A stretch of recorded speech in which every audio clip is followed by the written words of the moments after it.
Well, here we are, Gold Derby and award watchers from around the globe. The Creative Arts Emmy Awards started literally seconds ago, and we are here to announce the winners live. There is no live telecast of these award shows, so this is the one place in the world where you can gather to see whether the handmaids are able to conquer the dragons, whether Barry can upset the marvelous Mrs. Maisel, and how many and whether Donald Glover can start his Emmy Awards campaign here tonight.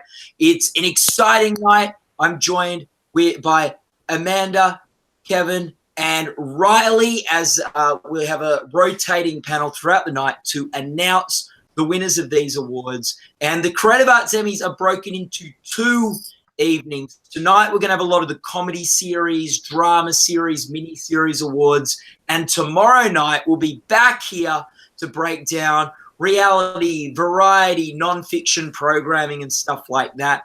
And then next week will be comedy series, drama series, best variety series, and all sorts of things like that. So this is our little appetizer, and it really is going to set up a marvelous week of Emmy coverage at goldderby.com. Amanda, what are your initial thoughts about tonight? What are you looking for? Oh, I'm looking forward to the first three categories to begin with. I mean, a lot of predictions could be about to change, but overall, I want to see, if I were Sandra Oh, I would be rooting for Cameron Britton, Outlander, any drama series that's not in the drama series lineup, because that'll show, unlike last year, there wasn't a stranglehold on these categories. Because if you were up against a drama series, one of the drama series 7 last year, you didn't go home with an Emmy. You didn't see, the random wins from Black Sails or The Man in the High Castle like we've seen in the past.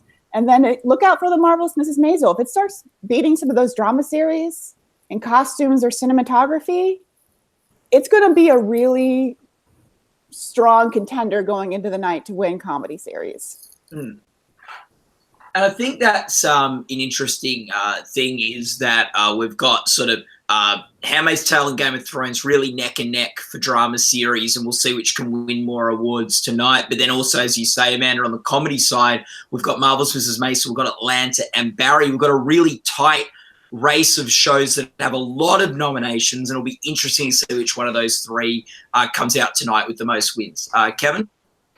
Yeah, and to add to that, I guess we also maybe have a race between Assassination of Gianni Versace and possibly Godless, and we can see maybe if there's a little bit less support for Gianni Versace going into next week, if Godless picks up sound mixing and sound editing and main title music and things like that. Yeah, absolutely. So that'll be fun. I'm also looking for Megan Amram to win short form actress, just saying, for an Emmy for Megan. I hope she succeeds. Yeah, that'd be cool. Yeah. Riley, here's up with your thoughts. Yeah, this is not the main event, but we do have 54 categories tonight, so strap in. The night, or I guess our predictions, they could be over very fast if, the first three categories go to, well, I guess whatever shows win these first three categories for casting, those will become your front runners if they're not already the front runners in the Gold Derby Prediction Center. Yeah, and our three opening categories are the casting awards. We've got casting in a comedy series, limited series casting, some big awards right out of the gates. Do any of you three have the nominees in front of you? Do you want to read out them, or would you like me to? I can read. I can do comedy. Yeah, I'll do drama. Okay. Well, the nominees for outstanding casting for a comedy series are Atlanta, Barry, Glow, The Marvelous Mrs. Maisel, and Silicon Valley. So all series contenders. Mm-hmm. Yes. Very good.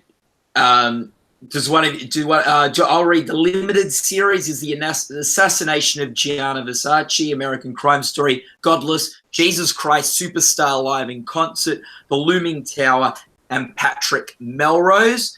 And Riley, do you want to hit us up with the drama series ones? Sure. For a drama series, we've got The Crown, Game of Thrones, The Handmaid's Tale, Stranger Things, and Westworld. again, all of them best drama series contenders. Yes, what's so important about these casting categories is that they're voted on by the casting directors, the producers, and the directors. So you get quite a diverse set of voters voting on these categories, kind of like the main series categories. Yeah, no, definitely. Amanda, who do you like for comedy series casting? Marvelous Mrs. Maisel. Shocker. Yeah, I know. But they did have to find Rachel Brosnahan. It wasn't a foregone conclusion. They had to cast it's a new show, and unlike Bill Hader casting Bill Hader and Henry Winkler, it's probably a little bit more on the difficult side. Yeah, the thing he made the bold move to cast himself. Yeah, well, the thing about Barry is not just the Bill Hader casting; it is the other actors that are in that show. Particularly, I'm thinking of the theatre ensemble group, the Henry Winkler crew, and I wonder if actors will like how they cast people to be bad actors. Like, I think that could appeal to some people in the Academy. It's sort of a bit more of your inside baseball, and they think, it's sort of hard to find actors that are playing actors but amateur actors. Yeah. So I think Anthony Carrigan, they had to find him too. So yeah. No, that's true. And I wouldn't count out Atlanta in any of the categories.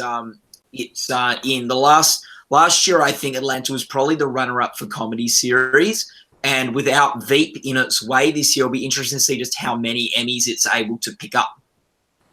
Yeah, HBO has a kind of a so-so record for their first year on the comedy side. I mean, excluding Julia, usually they take a couple of years to really get going. So if Barry comes out strong, that would be a little against their history, but it could do it. Yeah. Riley, do you have thoughts? I mean, you would hope that in these categories they're thinking about how they cast the theater troupe and whether they're just hiring their friends. But in recent years, as we've moved to this new voting system where they're not evaluating episodes as much, the casting categories really do seem like categories where they mostly just vote for whatever their favorite show is. Mm-hmm. Yeah, that's why I think if Atlanta can actually win this, even though, that's a season 2, I think that's pretty significant. I'm interested to see if Glow can pull off a win like Stranger Things did last year, just because I think the feat of casting there is a bit more impressive. Yeah. Do we have any what about the dramas? Let's skip over Limited for a second and talk about the drama series race. Which drama series do we think we've got less first season shows in the mix? And by less I mean none. 0. There are none, yeah. So but they are all drama series contenders. Is this going to be just another Handmaid's versus Game of Thrones showdown that we're expecting the drama series race to be, or can something else come up here and usurp it? I believe Stranger Things won last year, correct? Yes. Yeah. But that could win again. Yeah. Well, it does have that kid factor. I mean, it's always going to be harder to find child actors who can be the main cast of a drama series. And in season 2, they got new kids. Yeah. Like there was in the mix, so they did have to cast some extra young whippersnappers. Kevin, you're going to say sorry. Well, no, I actually just think it's probably going to end up being defaulting to Handmaid's Tale, honestly. I think they're just going to go for what they like. Yeah. They didn't have any new cast members this season. Well, Bradley Whitford, that's a very big... Yeah, they had new guest stars and things, Yeah, they got Marissa Tomei. Yeah. None of these shows had a ton of new cast members this year, so I think they'll just go with their overall favorite show, which is Westworld did, but they're probably not going to win. Yeah. I think if anyone, it probably was Westworld and Stranger Things were the 2 shows that cast, or at least had new people in somewhat prominent roles and had their own sort of story arcs and things like that. I'm sure if we spoke to the casting directors of all of these shows, they would tell us about the new people they cast this year for their series. But yeah, it really, I think, is sort of Stranger Things and Westworld. If they're looking at who had to pick people who had prominent story arcs that were important, they'd probably be the 2 shows. So it'll be interesting. Maybe they will go in one of those directions. And this is the category last year where, even though they went with Handmaid's Tale as drama series, they were able to step outside of what they wanted to win series and go, you know, casting all those kids is a lot harder than casting Elizabeth Moss. Yeah. And look, to be fair, The Crown had some new casting this season. They did have to put some people in different roles. They casted Michael C. Hall as JFK, and that was somewhat prominent and things like that. So I'd say we don't ignore the Crown and the people they whacked into that. I think the Crown will probably be in a better position to win this next year just because they had to completely recast. Yes, that might be one of those anomalies where the Crown could win this next year just because they recast the entire show. Yeah, no, that's a really good point. Hold on, you guys might win next year. Yeah. Has anyone gotten word yet from our Gold Derby people inside the Emmys? We have people on the scene. Nope. Not yet. This is what happens sometimes for people who haven't really followed the Creative Arts much before. There's a lot of waiting around, and then when the categories start being announced, they come quick. So we're sort of, as soon these casting awards will probably all come out very one after the other. Limited series. Do you have any thoughts on that, Riley? I think it'll just be the assassination of Gianni Versace, and I think they actually do have a lot more merit working for them than, you know, these drama series contenders. This one, they actually did, you know, cast their entire show. Yeah. Great ensemble for Godless too, but.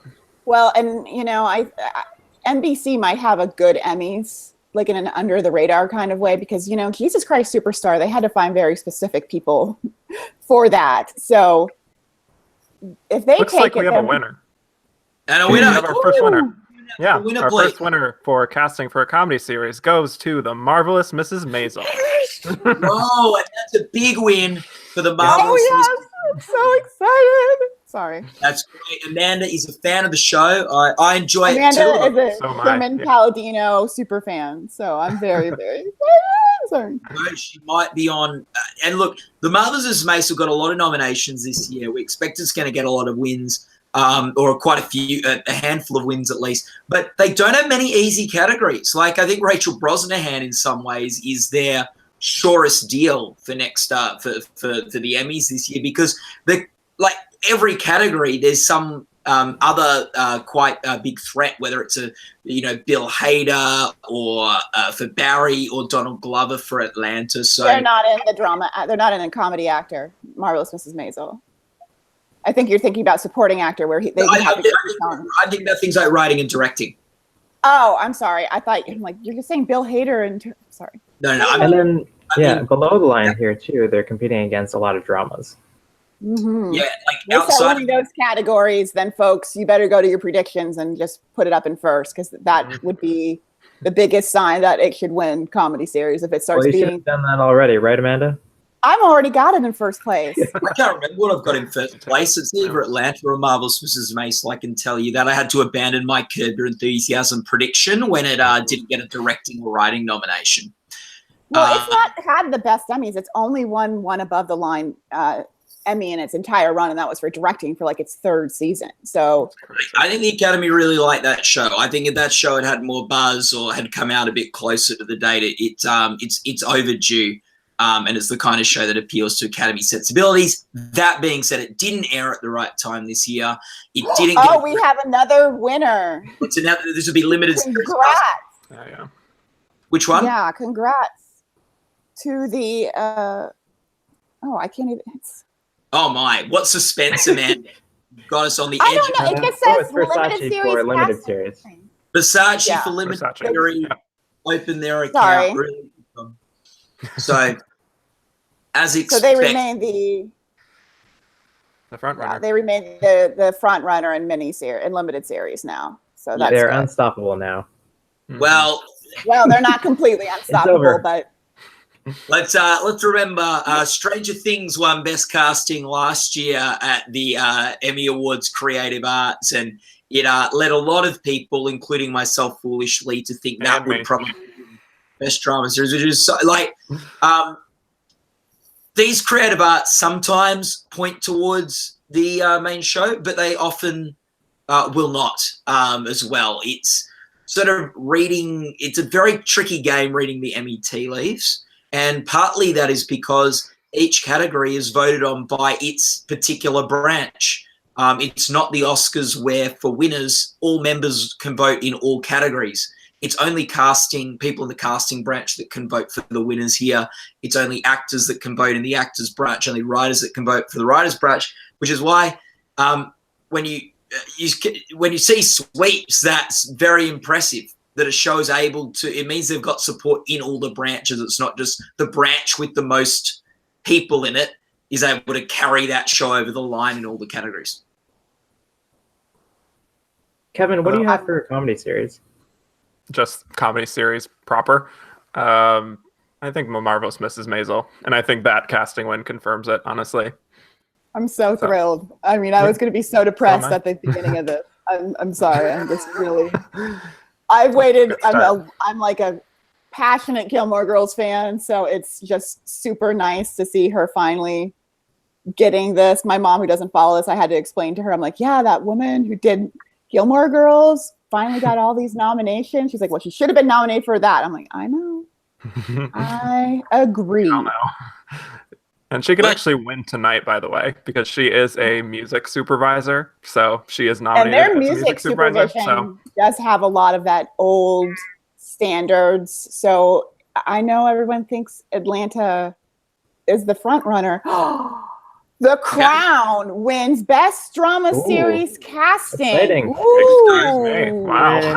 That's an upset. Crown opening its account. Wow. Crown had a great second season. And, you know, as I was saying a couple of minutes ago, there was some casting things they had to do for season 2. Michael C. Hall as JFK. Jodie Balfour as Jackie Kennedy. Yeah. Yes. Nominated.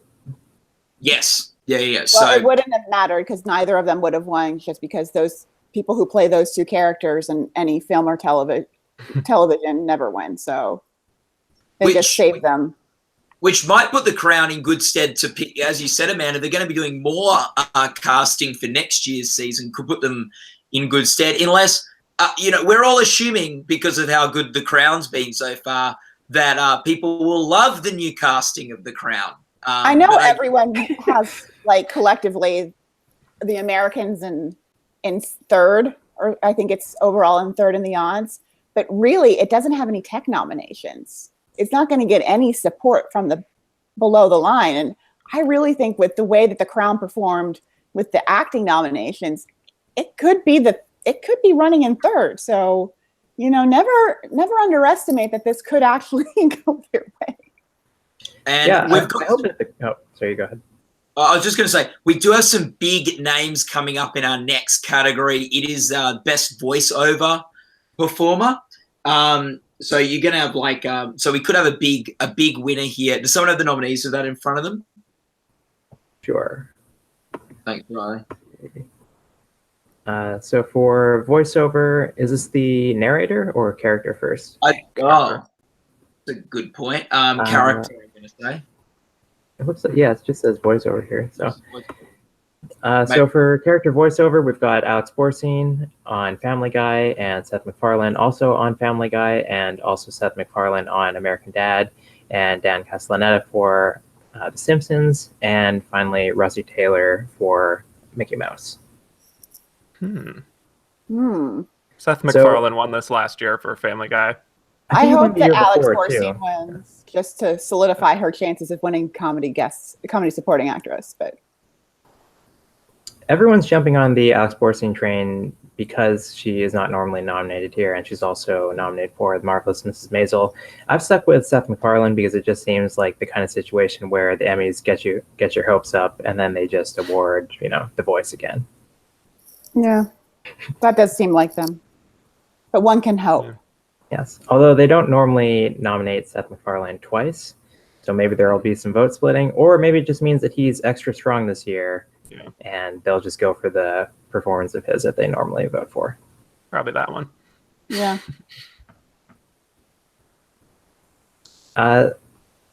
For The Crown, like, I would like to see it win drama series. I've been concerned because it's not nominated in editing or sound mixing, which are typically categories that you need nominations in. But I do think that we're also kind of in a different time than we used to be at the Emmys, where we have a lot more prestige genre shows, whereas before maybe we had none. So I think we're seeing a lot more of these, tech-heavy shows take up tech nominations. What's And going on? maybe The Crown can get by with that. Alex Borstein, congratulations on Emmy 1. Wow. So if you don't have her in your first place for supporting actress, time to make some moves. See, Riley and I, we already have Alex Borstein predicted. Yeah, see, now I'm concerned because they don't really like to give people multiple acting awards lately. But maybe this is just her year, and they're finally just gonna, like Allison Janney with Master of Sex and Mom, just give her both. And I'm so excited. It's her Good time. for her. Good for her. Absolutely. Sorry. That's huge.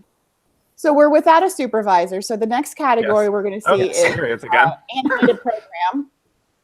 Riley, do you have the nominees for animated program, or Kevin? My reign of terror only lasted 2 minutes. Sure. Just when you said that. We've got Big Hero 6, the series, Bob's Burgers, which won last year and had won previously, Rick and Morty, The Simpsons, and South Park. And Riley, I'm sorry, not Riley, but Charles, if you're watching, please tweet us your response so we know which one is supposed to win. Rick and Morty. Rick and Morty. Wow. Yeah. Rick and Morty. The internet will be very happy about this. Yes, pass around the Szechuan sauce for all the Rick and Morty fans. What a huge win for that to win Best Animated Series. So that's pretty cool. And it's a show that's just got a big supporter base. I really like it. I think it's a funny show. And Dan Harmon. Good for him. Yeah, probably his first, I imagine. I'm sure.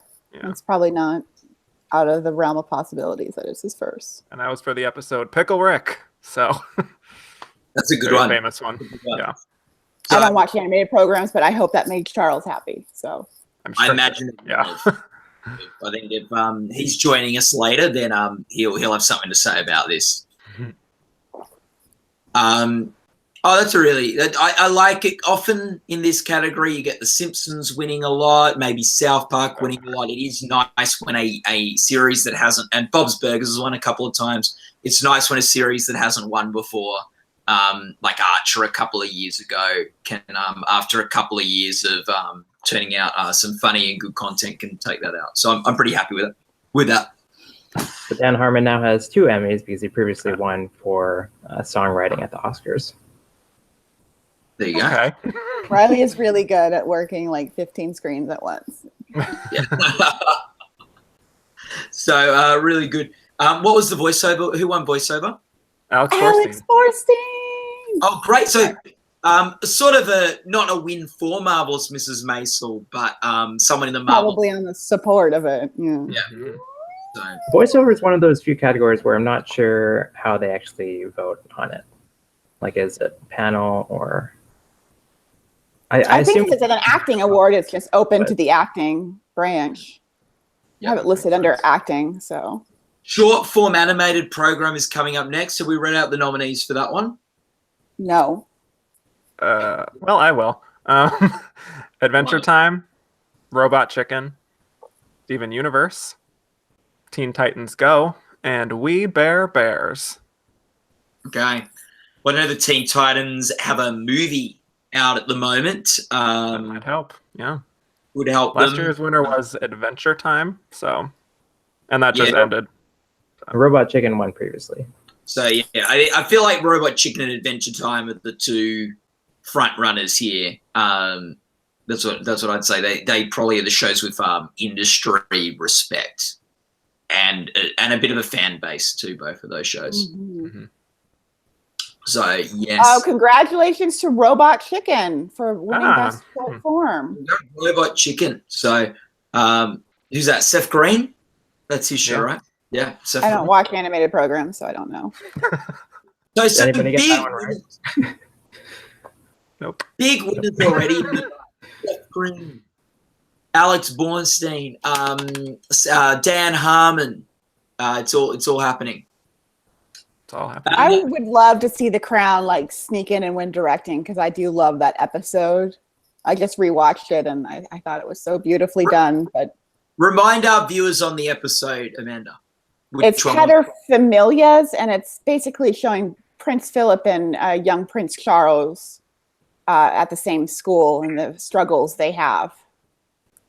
So I found that one a bit boring. But yes, it's so beautifully intercut, and then you see how awful Prince Philip is to Charles, and I found it very sympathetic at the end. I loved the episode about the uncle, the Nazi one. Oh yes, I love that one. They don't like that one. They didn't even submit that as part of their 6. I thought that was the best episode of The Crown. I do too. I was surprised when Claire Foy didn't submit that because I just love that part where she's like, "Get out."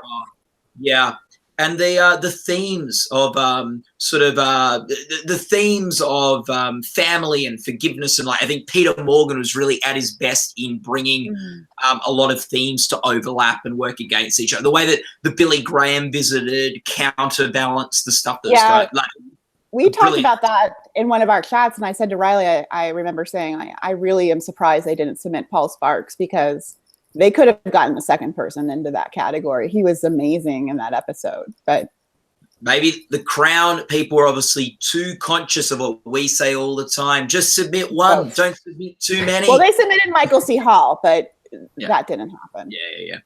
So anyway, but that was a well-directed episode of The Crown. Don't be too negative on that episode they submitted. No, but there's no dragons. There's no tech. So it's probably... I'm predicting The Crown in directing, and I suppose that now I'm more confident, seeing as I believe the directors make up the largest portion of the voting pool for the casting. Now I have permission to move it into second. There you go. But you have to respect The Crown for not submitting John Lithgow for the 2 seconds he appeared on screen. Like, let's applaud them for not doing what some people would have done, and I mean that would have got the rule changed again. Margot Martindale. Yeah, because let's face it, they would have name-checked him. Oh, for sure. Oh, yeah, but they've made some good decisions, Netflix. Yeah. So we can't dog on them too much for little things. The thing I found interesting with The Crown was I think that John Lithgow was the best thing about the first season in some way. Claire Foy as well, probably. But he was one of the best things, and he wasn't in season 2, and season 2 was better. Like, in my opinion, like not many shows can take out one of the best parts of their show and stay a really strong show.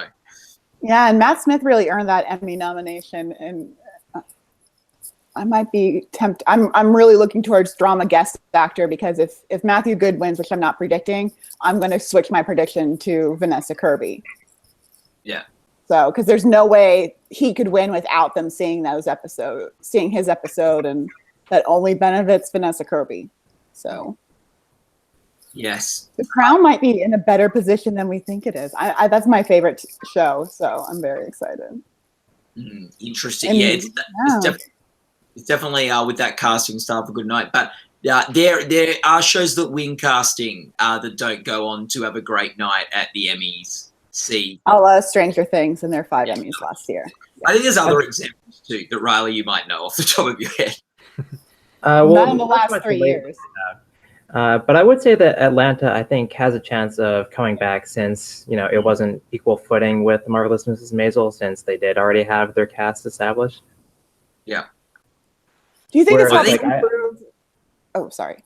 Like, I don't think anything can come back from beating Versace in Limited. Really? See, I think that's... I could see Godless pulling off an upset. As long as Versace wins contemporary costumes, then this is over. Like, if they lose to Blackish or any of the other nominees and they have a major designer in their title, that should be the second easiest award for them to pick up. So as long as they pick up contemporary costumes, we're good with Versace. So yeah.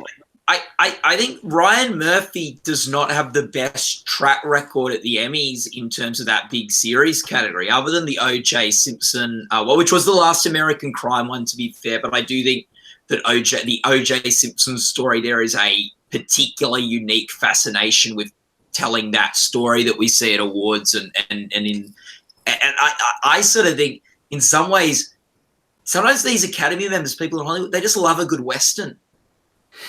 But you really have to respect someone like Ryan Murphy and his casting, because he really will go and like find these people who we don't know, like Cody Fern. Oh, I agree. I just think in the best miniseries category, Godless. Oh yeah, I mean, the Normal Heart won TV movie, but and that was it. He did win TV for the Normal Heart. And then like just last year, Feud, Betty and Joan completely bombed at the main show. I don't know why, but they just really went for Big Little Lies. I mean, it couldn't even win costumes over The Crown. Like, I think it's a bit it's a little bit of snobbery, and sort of like sometimes the Ryan Murphy stuff seems a little campy or whatever, and they go for the more serious fare, right or wrong. So Versace's in a good spot for miniseries, but I could see a Godless being the more, and the great thing about Godless is I love seeing a Western where women were really at the center. Oh, I love that. I just switched to Michelle Dockery. I'd love her to win. That'd be great. Oh, yeah. I just switched to Merritt Weaver, so I'm thinking about doing that too. Yeah. Oh, she was great in that I love series. her. Yeah. They were both so good in that. And I thought Godless was a bit slow, but boy, if you watch the whole way, that last episode, that last hour is such a great hour of television.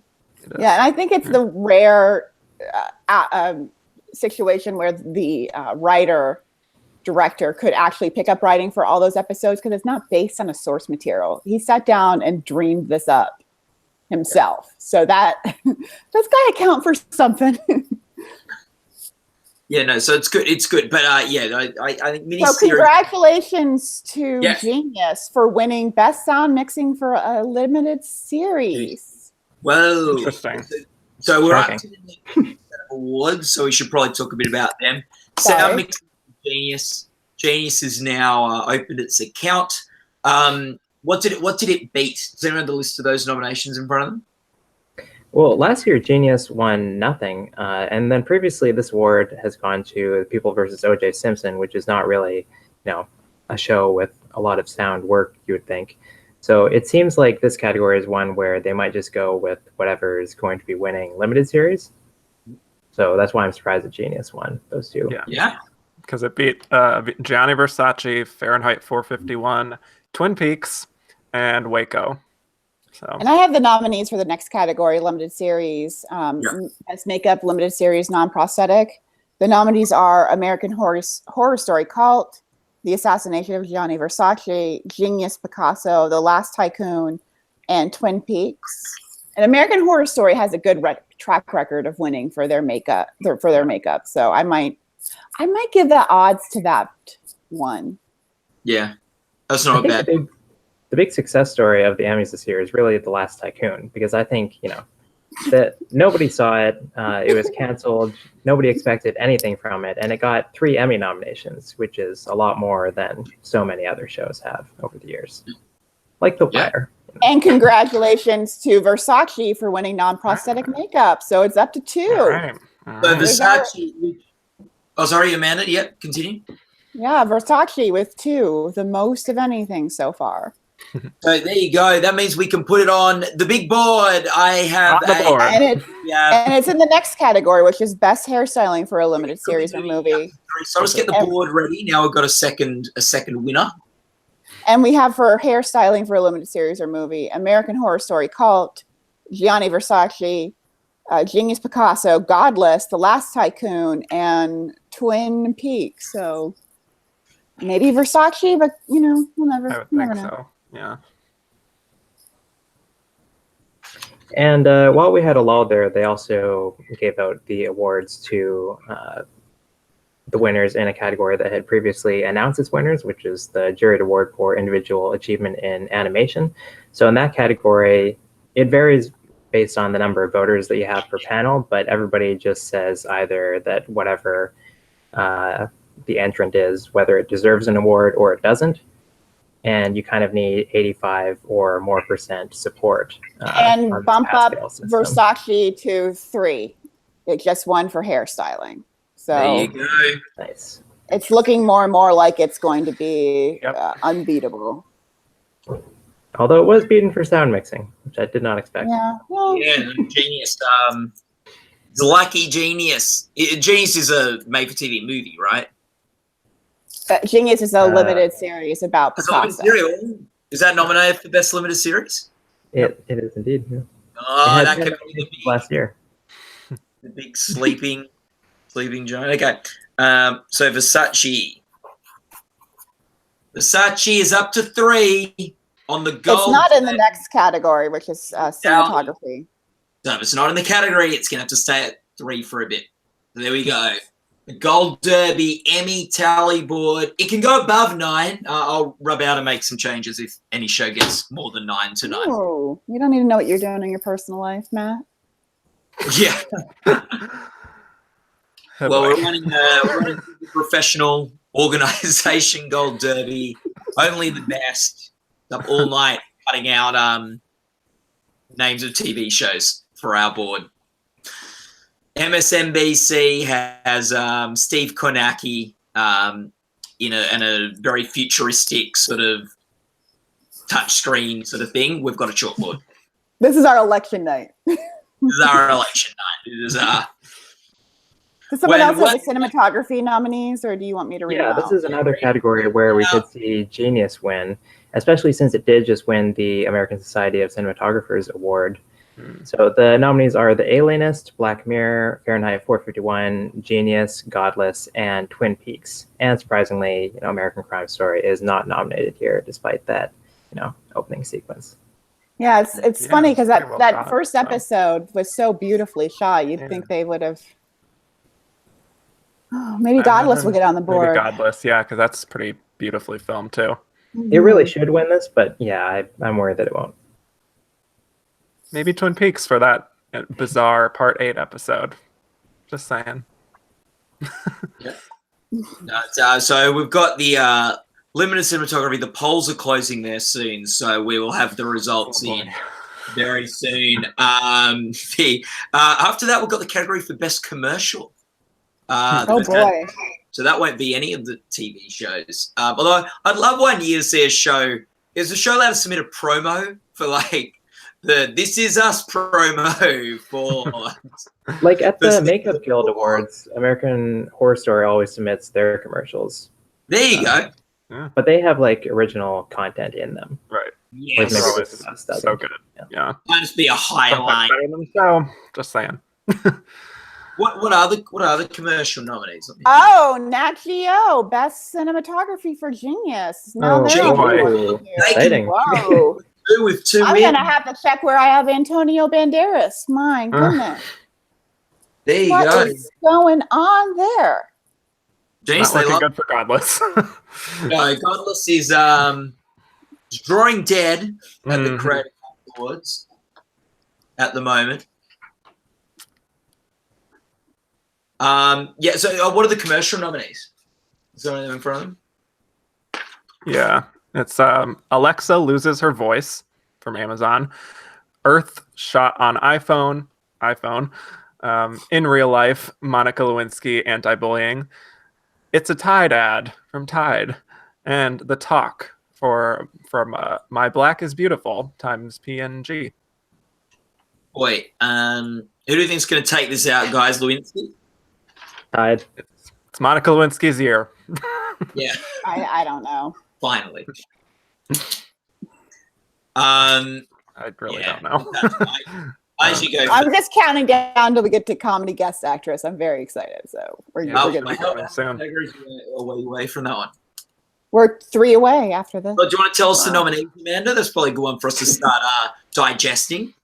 Yeah, the outstanding guest actors in a comedy series are Tina Fey for SNL, Tiffany Haddish for SNL, Jane Lynch for The Marvelous Mrs. Maisel, Maya Rudolph for The Good Place, Molly Shannon for Will and Grace, and Wanda Sykes for Blackish. And Maya Rudolph, I believe, hot off her Gold Derby award win in this category, correct? Yeah. Yes. Yeah. Mm-hmm. So who do we think's got this, guys? I think I had Tina Fey for Saturday Night Live, but I'm wondering if Tiffany Haddish takes this out. Yeah, I have Tiffany Haddish with Jane Lynch as the spoiler. Yeah. Yeah, I've got Jane Lynch. Yeah, but that would put Marvelous Mrs. Maisel on the board, and it would join Picasso, Genius Picasso, on 2. 2 Emmy wins. Yeah, I'm not even going to pretend like I'm partial in this at all. I want the Marvelous Mrs. Maisel to win as many of these as it can. So Amanda is our surrogate from the Marvelous Mrs. Maisel camp in our Emmys Awards coverage. I do think there's a possibility that it could do The Handmaid's Tale did last year and just win all the female acting categories, you know? And congratulations to the talk, My Black is Beautiful from PNG. Okay, good job, PNG. That ad's only nomination tonight, so it won't be able to make the board. You need 2 wins to make the board. That often happens. I don't even think I've seen any of these commercials. Like I try to Google them before we do this, but this year ran out of time. If you're interested in seeing a categories like nominees, for So You Think You Can Dance for cinematography, they always put together basically a package of each of their nominees on YouTube. So if you want to see what wins and it's So You Think You Can Dance, that's always a good one. I always like that because you can go and look them up really easily. Yeah. Oh, that's cool. Just throwing that out there. That was my list of categories. Looks like short form comedy or drama series is next. Actor and short form. Which they're doing before acting, which is interesting. Yes. But, the nominees for that are AKA Wyatt Cenac, an Emmy for Megan, Grey's Anatomy B Team, James Corden's Next James Corden, and The Walking Dead Red Machete. I think James Corden's Next James Corden is going to take this out. An Emmy for Megan. Are you announcing the winner? That's not me announcing it. I'm just saying I'm willing it into existence. Yeah. No. Do you know Megan, Kevin? I've chatted with her a few times on Twitter, so I have a personal bias. So we've got a surrogate for the Emmy for Megan camp as well with us today. Good job, guys, in giving full disclosure on your biases. But yeah, I do think it probably would be Megan versus Corden is sort of how I'm sizing up this race. I think there was a lot of attention for Megan. I think in some ways an Emmy for Megan really is what this category should all be about, and that's lesser known, like people that are doing content for, and we see a lot of the nominees are just add-on content for other shows. Right. I'd really like to see Megan win, but James Corden's Next James Corden, very funny. He does very well with the carpool karaoke's at the Emmys, and I just wonder whether he's the guy who's going to be taking that out. What do you think, Riley? Last year, this went to Los Pollos Hermanos employee training for Better Call Saul. So I think this is one category where they're not necessarily watching the nominees. They're just voting for the most recognizable brand. So that's why I'm predicting The Walking Dead. Whoa, okay. This would be the first Emmy in like 3 or 4 years for The Walking Dead if this happened. Does this count as an Emmy for The Walking Dead, though? It's like half an Emmy. Yeah, not technically. So should I update The Walking Dead gallery if they win? Yes. Thank you, Riley. I don't know. Did Better Call Saul win for Los Os? Oh, it doesn't matter. Congratulations to James Corden. James Corden. There we go. Well done on making Snapchat stories. Yeah. Didn't you consult James Corden on how many categories they could enter in, Riley? No, they didn't need me. So James Corden is one that I talked with. I Gold Derby, we got to speak with James Corden this year about all these different categories he was eligible for this year, and he gave a great interview with me that you can check out at goldderby.com. We actually got to play a game of Celebrity Noses, him and me, which is a game that never ends up working out on his show. I showed him how it was done, and we were able to get through an actual game of Celebrity Noses. So you can check that out at goldderby.com.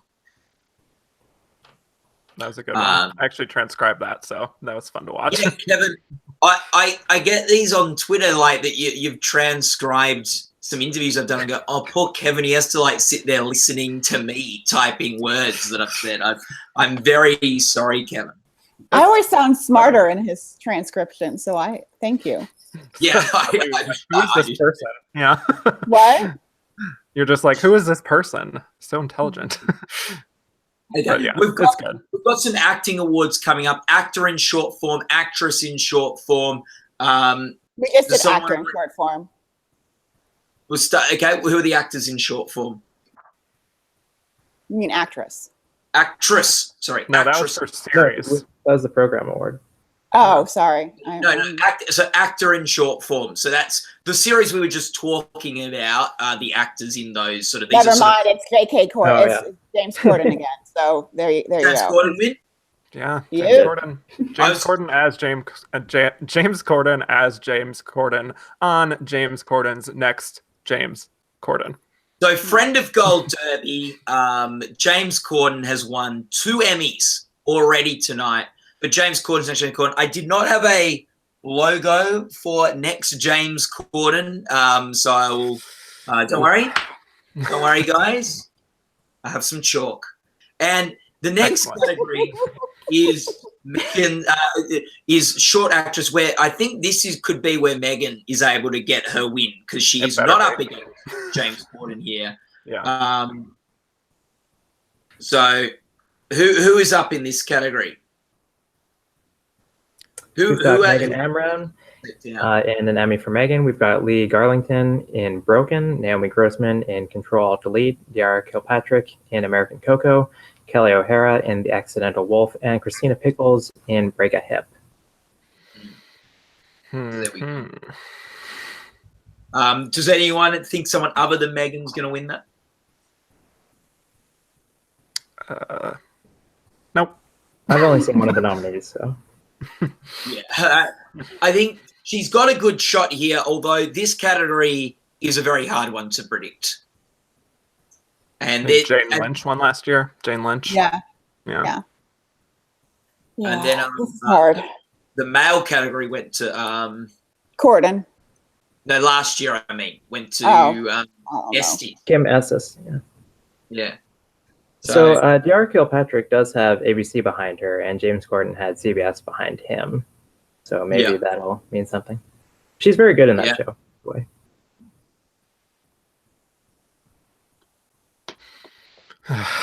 God, I'm so nervous. I know. I'm just like anticipating comedy guest actress. Yeah, that's next. I want Megan to win, so I will be happy for you. So Thank there you. you And next is comedy guest actress. So there we go. And we should remind people that Tiffany Haddish win. She did not. NBC did not submit her, so they'll have a little egg on their self. Mm-hmm. So there you go. So we've got comedy guest actress, where it could be it could be another Marvelous Mrs. Maisel win, which would take them up to their second win of the night. They'd crack onto the board. Saturday Night Live, there are a few nominees there. And the next category, they could also potentially. Yeah. By the way, just for actor in a short for No. James. I'm sorry. Lost. Christina Pickles. Christina Pickles. People love the Break a Hip from Shut Up Charlie Productions, and it's on Vimeo. So it wasn't the big behemoths of ABC or CBS. It was Vimeo. Yeah. Maybe Samantha Bee should start doing some shorts playing herself so she can rack up some more Emmys. Yeah. I'm just saying. I'm wondering when Gold Derby is going to work on a short form series. Why don't they submit some of those shorts that you do? Yeah, I don't know. Yeah. That's all it's on. Like, I will say about Christina Pickles, though, is that she is kind of the big name in the category since she does have 6 prior nominations. Yes. So, that is fair. We are waiting for the actress in a comedy guest actress. And then after that, we're going to move over to the picture editing categories. This is like the Oscars equivalent of Best Editor, the Best Editor award. But there's 8 instead of just 1. So. Not the Oscar equivalent to Most Popular Editor. The Oscar equivalent to Best Editor category. So you got Kevin. Who are you predicting for guest actress? Tiffany Haddish out on a limb, but I really think it could be Jane Lynch. I also think it could randomly be Maya Rudolph or Molly Shannon because they are so beloved, or Wanda Sykes even, honestly. Like, I could see any of these people. You've just named randomly winning. everyone but Tina. I know. I'm just hedging my bets. There's a lot of respected names in this category in the world of comedy, really. Some great people in the world of comedy. Riley, who you thinking? Yeah, I've got Jane Lynch because I watched the SNL guest submissions because I wanted to see, you know, is Donald Glover better? Is Bill Hader better? And I found that actually SNL was not at its best this year, so I had to move away from it. My predictions for this category, at least. Yeah, fair enough.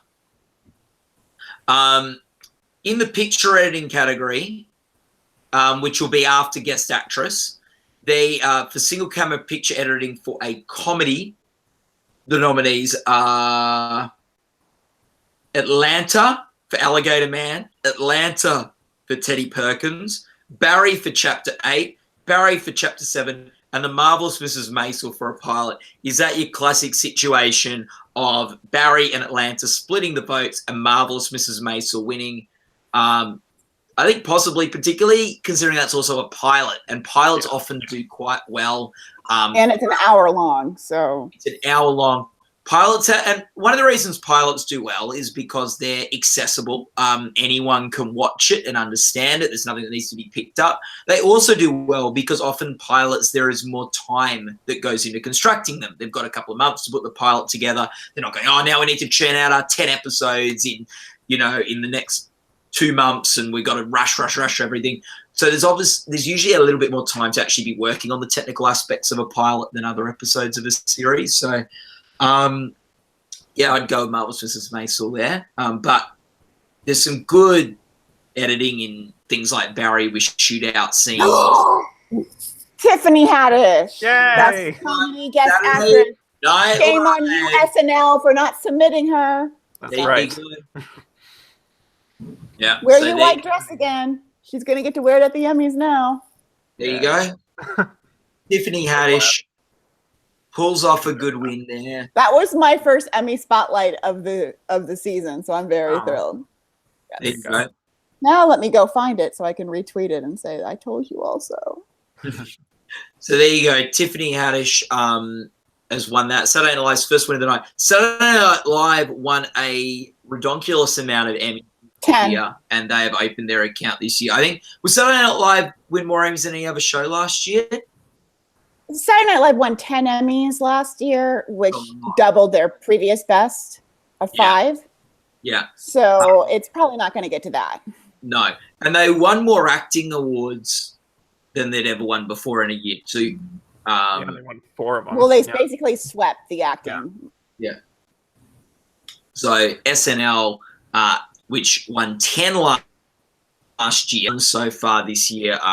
So it's and that's a good time for them to open their account because some of the variety categories are going to be tomorrow night. So Chris has emailed us and said that NBC actually couldn't submit Tiffany Haddish because her people had already submitted her. Oh, well, that's nice to know. So there you go. I was predicting Tiffany Haddish before I watched the episodes, so that was my mistake. So there you go. Tiffany Haddish was so keen for this award. So SNL goes, okay, we're going to submit you. And she's like, nah, done. Paperwork's in. Already taken care of, yeah. I'm on that ballot. Well, I told everyone on November 20th she would win. So, hey, sorry, I'll stop. Months in the making, yes. Yes, yes. That's how long I've been predicting this. So it's a great episode. She's great in it. She was great. And so was Leslie Jones. I thought that would be what she would have submitted. Yeah. But this caps off a pretty good year for Tiffany Haddish, so. I would say that's also very good Saturday Night Live submission strategy because the SNL producers pick the couple they want to submit. And it's sort of, if you then submit yourself after that, I don't think they're too happy because you're sort of getting in the way of their Emmy plans. But if you do it before they've sent in the names and they go, they go, oh, wait, why are you on the ballot? You thought, oh, I thought we were meant to do this. Oh, I've already sent my stuff in. I'm sorry. You sort of can get on that ballot and pull off a Tiffany Haddish. We've got. She had a great year, so it makes sense why the the reigning it girl would take this. It's almost like the Oscars would have given her a huge bump. She was so great presenting there. And now we've got single camera picture editing for a drama series will be after the comedy series one. You've got the comedy series winner was The Marvelous Mrs. Maisel, by the way. Which will be the second win of the night. Does that mean that that Marvelous Mrs. Maisel's strong, or just Barry and Atlanta split some votes? And Probably. Yeah, They split some votes, but it's Probably now just looking both, really good yeah. to win Best Directing, which I'm already predicting. single camera picture editing for a drama series. Game of Thrones for Beyond the Wall. Game of Thrones for The Dragon and the Wolf. Game of Thrones for The Spoils of War. The Handmaid's Tale for June. And Stranger Things for Chapter 9, The Gate. If we see the vote splitting come into play here and Game of Thrones splits its votes, you say that's The Handmaid's Tale or Stranger Things. Handmaid's Tale is the stronger drama series frontrunner. Stranger Things did well at the technical awards at the Creative Arts last year too. Including in this category. What's that, right? It won this award last year, Stranger Things. Yeah, so it won this award. So do you think they're going to do it again, Riley? I have The Handmaid's Tale because it's stronger in the drama series race. Or is it after casting? Yeah. Yeah, it could be Stranger Things again because there's only one, but you never know. Yeah. And multi-camera picture editing went to Will and Grace. Oh, did we skip that one? Yes, we did. I think drama's actually not until much later in the night. Oh, yeah. No, I misread it. Sorry, guys. So, boy, what a tease. So, Will and Grace won multi-camera picture editing. That's good. Beat Roseanne, One Day at a Time, Mum, and The Big Bang Theory. And Will and Grace won for the episode Grandpa Jack. So, there you go. And outstanding multi-camera cinematography. I have the nominees up if you want. Okay, hit us up with them, Amanda, and I'll get There's only 3. The Ranch, Superior Donuts. I don't even know what that is. And Will and Grace. So I'm going to go with Will and Grace. Gotta be Will and Grace. I imagine that's a good call. And but that's Superior. Ranch did win last year, though. What?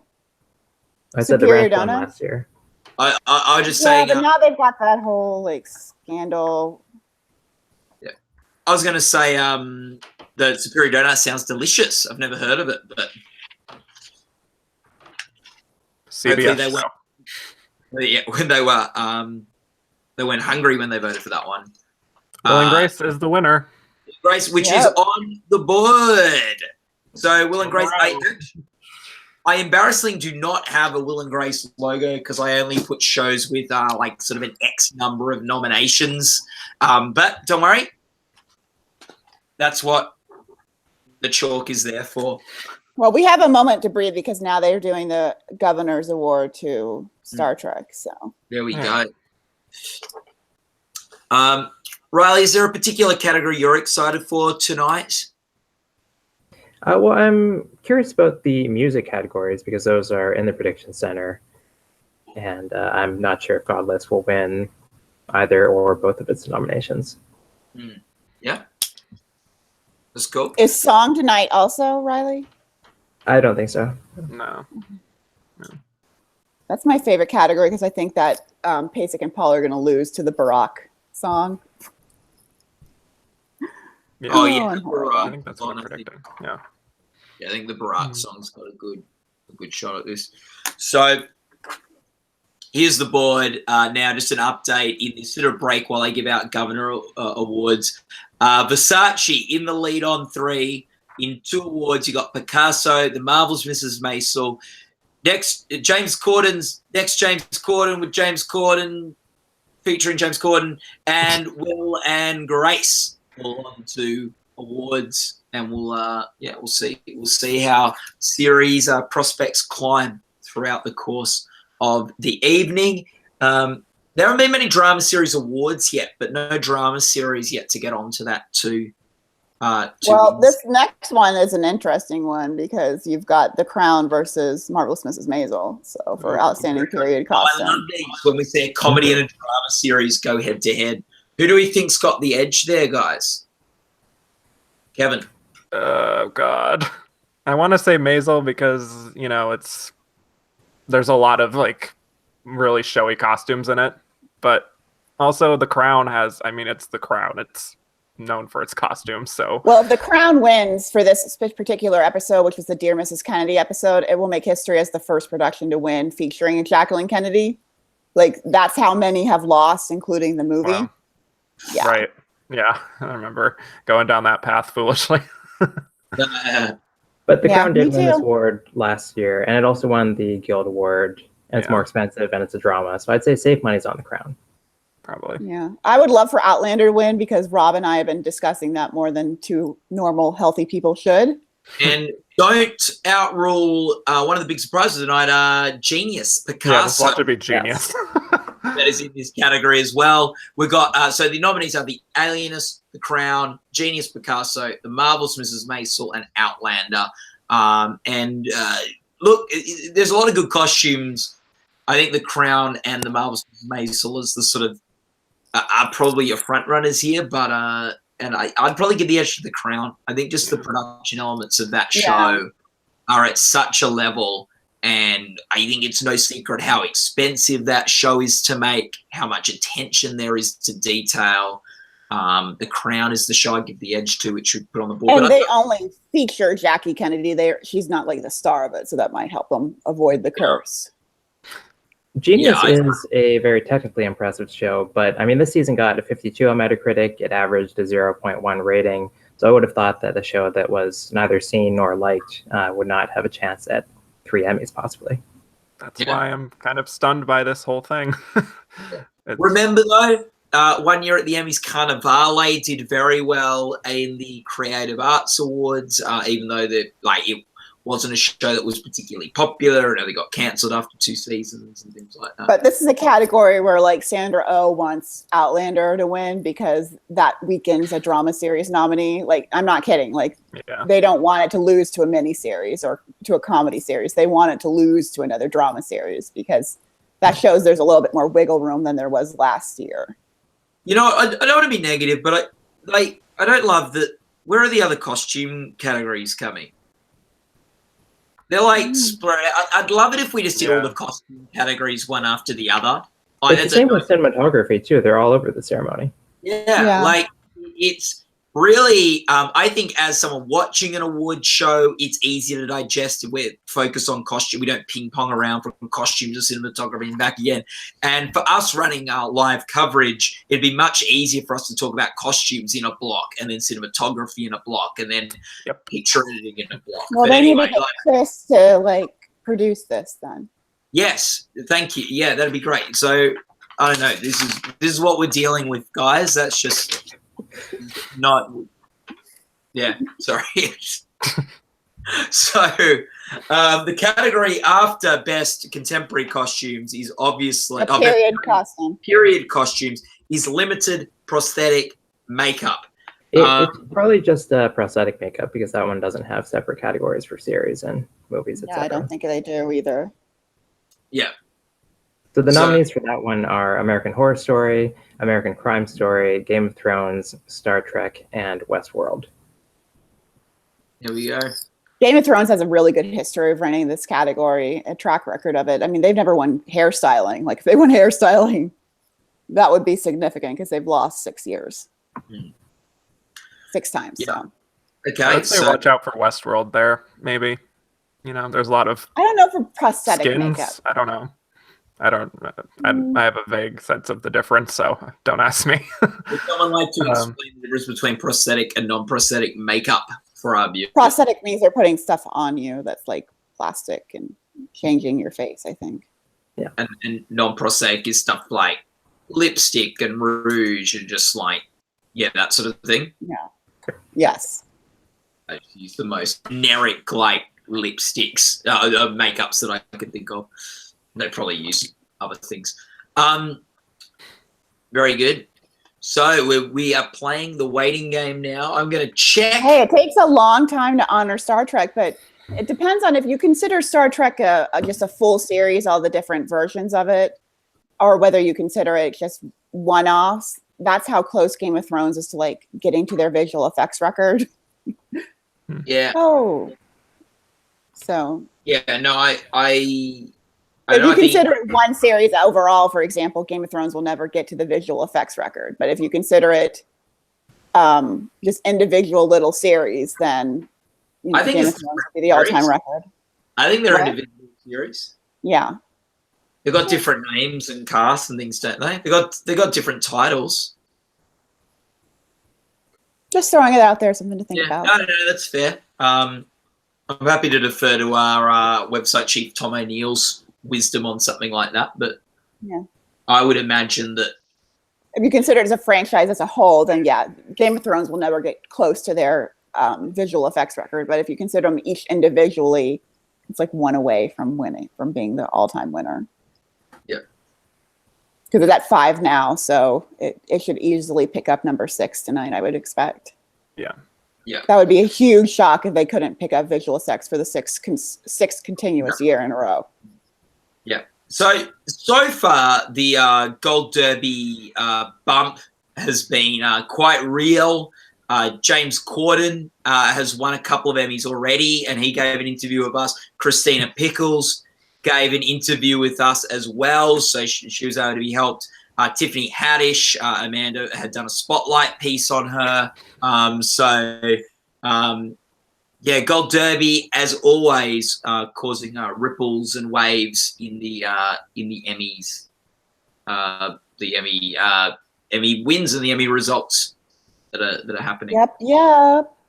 Let's have a look at. Let's see our schedule. I want to see when it's time to invite some new people to join the chat. I don't want people to be left out. Let's see. Percent through. There you go. So that's good. So what's that category? What's the category after that one? So we've got non-prosthetic makeup. Oh wait, we've got limited prosthetic makeup. Then we've got the visual effects. Yeah. Okay. Were we talking about that a bit, or do we want to go through? Yeah, we were talking about it a bit, but this is really an award where we could see some very big history for Game of Thrones. Of course, they're nominated for Beyond the Wall, which Yeah. they spent more than The Shape of Water. That episode cost more than The Shape of Water. But they're also nominated as Altered Carbon, Lost in Space, Stranger Things, and Westworld. So Westworld won with Game of Thrones out of the way last year, but this really, really should be Game of Thrones to win. Yeah. Considering that HBO just makes it rain for that episode. Mm-hmm. Yeah. Alan Taylor. They nominate the Visual Effects Society Awards too, even when Westworld is around. Surprisingly, this year they're not nominated in special visual effects. They've been nominated in that category before and won also.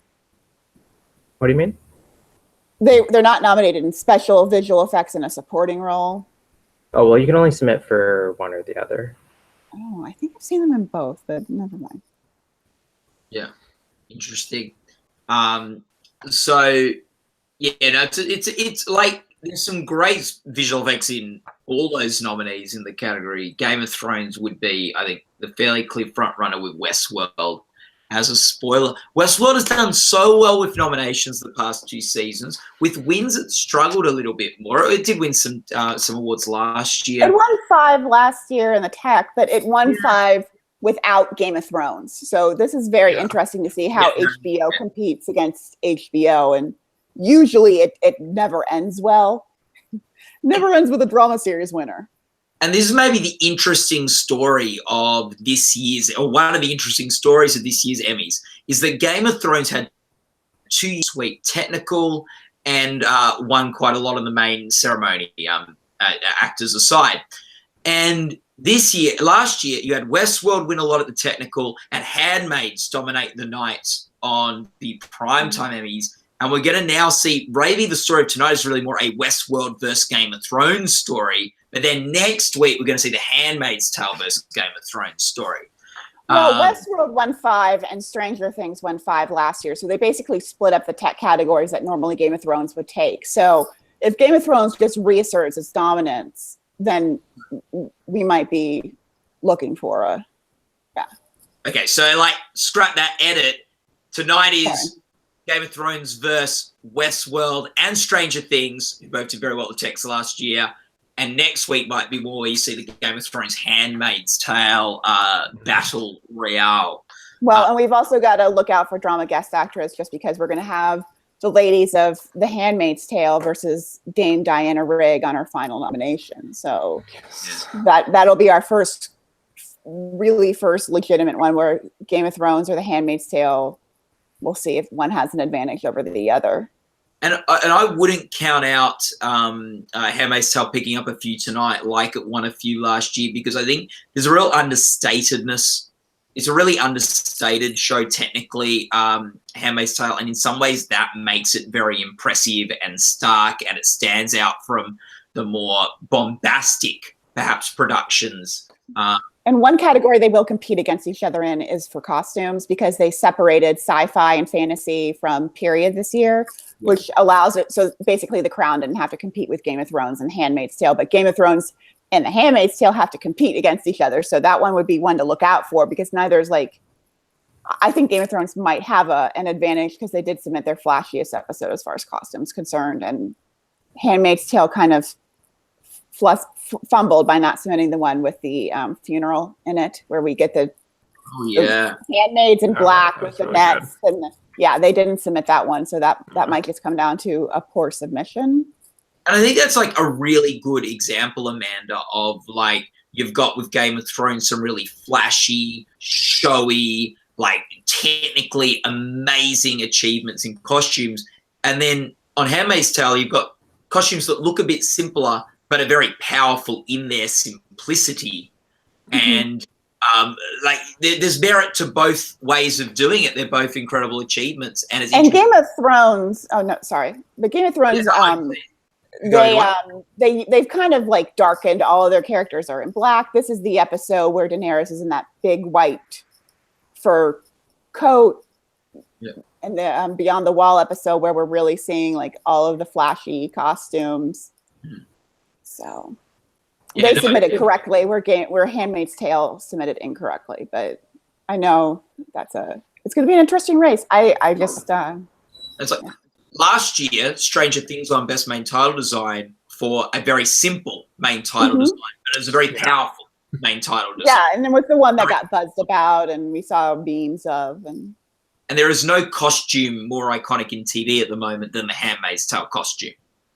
Yeah, for some reason they just don't go for the one dress. They didn't go for it last year, but again, it had to compete against The Crown, and The Crown had the wedding of Princess Elizabeth with an exact replica of her dress. Like, it probably wasn't even in second, because then you have the Oscar episode from Betty and Joan, where they've got all those. So I like the costume categories, if you can't tell. Yeah. It's we all have expertise. 75 minutes, and we've only had one drama category. But I'm glad that it was drama casting. And they gave us a big surprise, so that was fun. Yes. It's good to have surprises. Yeah. The fact that we have not had a Handmaid's Tale win or a Game of Thrones win, just halfway through the show is a little like, okay. Well, we're not even halfway through it. Yeah, I know at this rate. How long does it take to honor Star Trek? Come on, people. We're going to rotate the panel in a couple of minutes. And as you say, Riley, we have not had many drama categories. Do you have any thoughts on the drama races and what's to come in sort of that area that you're particularly interested in for us to keep an eye out for? Yeah, I want to see what happens in the editing category and also the limited series editing category, because we do have vote splitting across all these editing categories. We saw it in the comedy one, where you might think that Teddy Perkins would have, all the Atlanta support, but like at our Gold Derby Awards, when it was competing against Barbershop, if you took all the votes from both Atlanta episodes, they would have beaten the episode that we actually awarded, which was the Marvelous Mrs. Maisel. So if Game of Thrones is still able to win despite the triple vote splitting, and same for American Crime Story, then those two are looking pretty strong. Yeah. No, good point.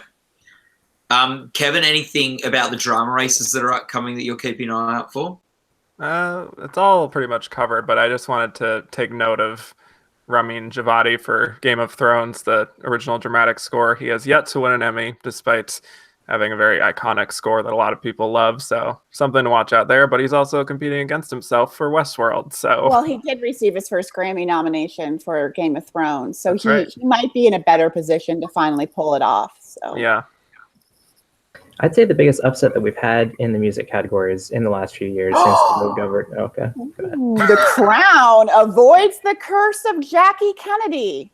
Yay. I thought I got to The update some Crown. galleries. Sorry. the Crown is now. The On Crown board. is now on the board with two wins, and the definite leading drama series contender at the moment at the. We might be underestimating it, Riley. I think it could win cinematography as well because it did just win the ASC award and the BAFTA. But it could lose to The Handmaid's Tale again, or it could also see them going for Westworld, since that kind of lines up more with what they have traditionally awarded in this category. And I think an interesting sort of wrinkle to the Crown sort of tilt is that it also did quite well at the it did better than expected at the Golden Globes as well, with Claire Foy winning. Well, she didn't win this year. She won the SAG award again this year. The SAG award, sorry. The Golden Globe went to Elizabeth Moss, but for some reason, the acting branch did not award either The Handmaid's Tale or Elizabeth Moss. So Claire Foy looks really good to finally win that Emmy, personally. But I know. No, I think Claire Foy's in a good shot. That's a wide open race. That lead actress in a drama series, you can see that going any number of ways. And let's not forget that 2 years ago, no one or very few people were picking Tatiana Maslany to win, and she was able to pull off a massive upset, which doesn't mean she'll necessarily do the same thing again this year, but it means you can get thrown a curveball in that lead actress category when it's a tight race. Sandra Oh, Game of Thrones, best prosthetic makeup. Wow. So that's their first win of the night, I believe. So Game of Thrones, one of the drama series contenders, is in the thick of it now. And on the board, we can update. The Crown is now on to. Will and Grace is on to. James Corden's next. James Corden with James Corden is on to. The Marvels. It's probably done. Yeah, that's done. That's it. Sealing. That's the next James Corden sealing. The Marvels vs. Mason's on to, and Picasso's on to with Versace. Leading. And prosthetics is not a category that Game of Thrones wins more often than it loses. It's They've 3 kind for of 7 split it now. with American Horror Story the past couple of years. They've kind of rotated back and forth in that category. Yeah, so things are looking good for Game of Thrones. Yeah, if they win hairstyling, that's a category they've never won in 6 previous nominations. If they win there, that is a very big win for them with music, because then guilds that have previously ignored them are finally going to award them. So 2 to look out for. I know all the Game of Thrones facts. I feel like I was surprised that The Crown did not win hairstyling last year. They lost to Feud in that tight race because to Westworld for hair. Sorry, I thought they lost to. I thought Feud won hair. Oh, they were different categories. Oh yeah. There you go. So, Amanda, how are you guys getting the winners? What are you guys going for the winners? I'm just refreshing Twitter. And is the Gold Derby account the account that's got the winners on? Mm-hmm. Yeah. Okay. Oh, yeah, there you go. Yeah, I've got it. I hadn't refreshed. That was my problem. So Gold Derby on Twitter, @Gold Derby is what you want to be following for winners if you're tweeting away, or just watch us because we've got our eyes peeled on it. We have people in the room, in the press room at the Creative Arts Emmys. So they are on the scene sending us the winners as they come. And now I'd like to invite, I think it's Tony, Charles, and let me just check who the third amigo is. Who? Zach, of course. They can join us now and stay here for a second, Riley and Kevin and Amanda. Sorry, the names are just all scrambling in my head while we wait for them to join. Seems like we've got 2 of them now. So if Amanda, Kevin, Riley, you want to give your final thoughts before signing out. Amanda? It's looking good for Marvelous Mrs. Maisel so far, but we'll see. And congratulations to Game of Thrones on your 6th win for Best Visual Effects in a row consecutively. Yeah, they do a good job there. They do. Yeah. Not a shock and not an upset, but good for them. A deserved win. Absolutely. Kevin. Well, still disappointed about Megan Amram, but I'll get over it. Definitely excited for Maisel. I think it's going to have a huge windfall. Maybe Atlanta will win something. It doesn't seem that likely at this point, but hopeful for it because I love both those shows. So this is like an impossible race for me. And hopeful for Diana Rigg. So, yeah. Fingers crossed for her. Mm-hmm. Yes. So very good. And Riley, final thoughts. Yeah, one award that I'm sad that we're not going to be talking about because it's not going to be given out tonight is Innovation in Interactive Media, because there are only 2 submissions in the category, one of which was Mosaic, which, designed an app, kind of choose your own adventure so you could watch this TV show. But the Emmys, this is one category where they vote on each submission on its own merits, and they decided that they would rather just not award anything this year. There was no innovation there, apparently. There you go. So thanks, Amanda, Kevin, and Riley, for your thoughts, your analysis, and your opinions. And I imagine we'll be seeing you tomorrow. We're going to be back here doing it again. Thanks very much. And Have a good night. I'd like to now welcome Charles, Tony, and Zach. Welcome, gentlemen. Charles, any thoughts you have for us? I've got sort of a gut feeling where you might be with this, but tell us what your take-homes are so far. I just finished reassembling my head after Rick and Morty won because it literally exploded. I did not think it was going to happen because I thought that, some of the violence or maybe with some of the younger members, like I know a lot of people who, sort of the fan base of that show can be very off-putting, and I understand that. Even though I am part of the fan base, I like to think I'm bigger than that. But we do have another winner right now. We do have another winner. We have another winner. Alienist. So what's the winner? Alienist wins special visual effects in a supporting role. Well, there we go. So we've got the visual effects in a supporting role. The Alienist beats The Crown, Gotham, The Handmaid's Tale, one of the drama series contenders, and Mr. Robot. And the remember special. That was the thing. Yeah, remember that was like gonna be the one of the front runners of the drama series. Yeah, like when Rami Malek won the one lead actor, and it was like, oh boy, next year Mr. Robot's gonna be a big thing. And the special visual effects, Game of Thrones beat Altered Carbon, Lost in Space, Stranger Things, and Westworld, which brings Game of Thrones to 2 Emmy Awards. So I'll put that on the big board. Well, Charles, you have something to show us or whatever. Well, no, I was just saying, so I thought Bob's Burgers was going to win again. I thought it was just in that right position, but apparently just getting, if you could get through that nominating hoop, that's a good thing for Rick and Morty. So major congratulations to them. And right now I think we're just still trying to process everything that's happening. I do think that me and Zach are going to be very disappointed on one end this evening because Twin Peaks has already lost a couple ones that I thought it may have a shot at winning. But David Lynch is still nominated twice tonight. He's nominated in editing and sound editing. So we'll see if maybe he can pull out a win in one of those. And Rick and Morty, obviously, it struggles in the primaries, but once it gets into that general election, it can take out the win. I love that you referenced Steve Kardacki because I live for his analysis on election nights. So there you go. Tony, your thoughts? The Crown winning casting, that just, I did not expect that to happen.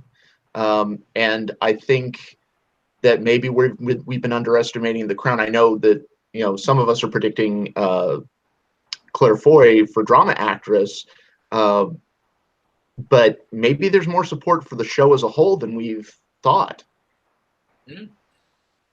Like there could be, and in a divided race between Game of Thrones and Handmaid's Tale, maybe you need less votes in order to end up winning that drama series category as well. Zach, what are your thoughts before we start talking about the next couple of categories? Well, I would say, before everyone jumps off a bridge, let us remember that drama casting was the hill that everyone decided to die on when it came to predicting Stranger Things to win last year over The Handmaid's Tale. That is not to say, though, that this is not significant. I mean, The Crown has overperformed tonight, whereas Handmaid's Tale has so far been underperforming. And so there might be something to that. I mean, we should look at, if Matthew Good picks up an award tonight, for instance, that would be something that we should definitely consider. And The Crown did do exceptionally better in nominations this year than it did last year. So it could be that kind of like third place, right down the middle vote.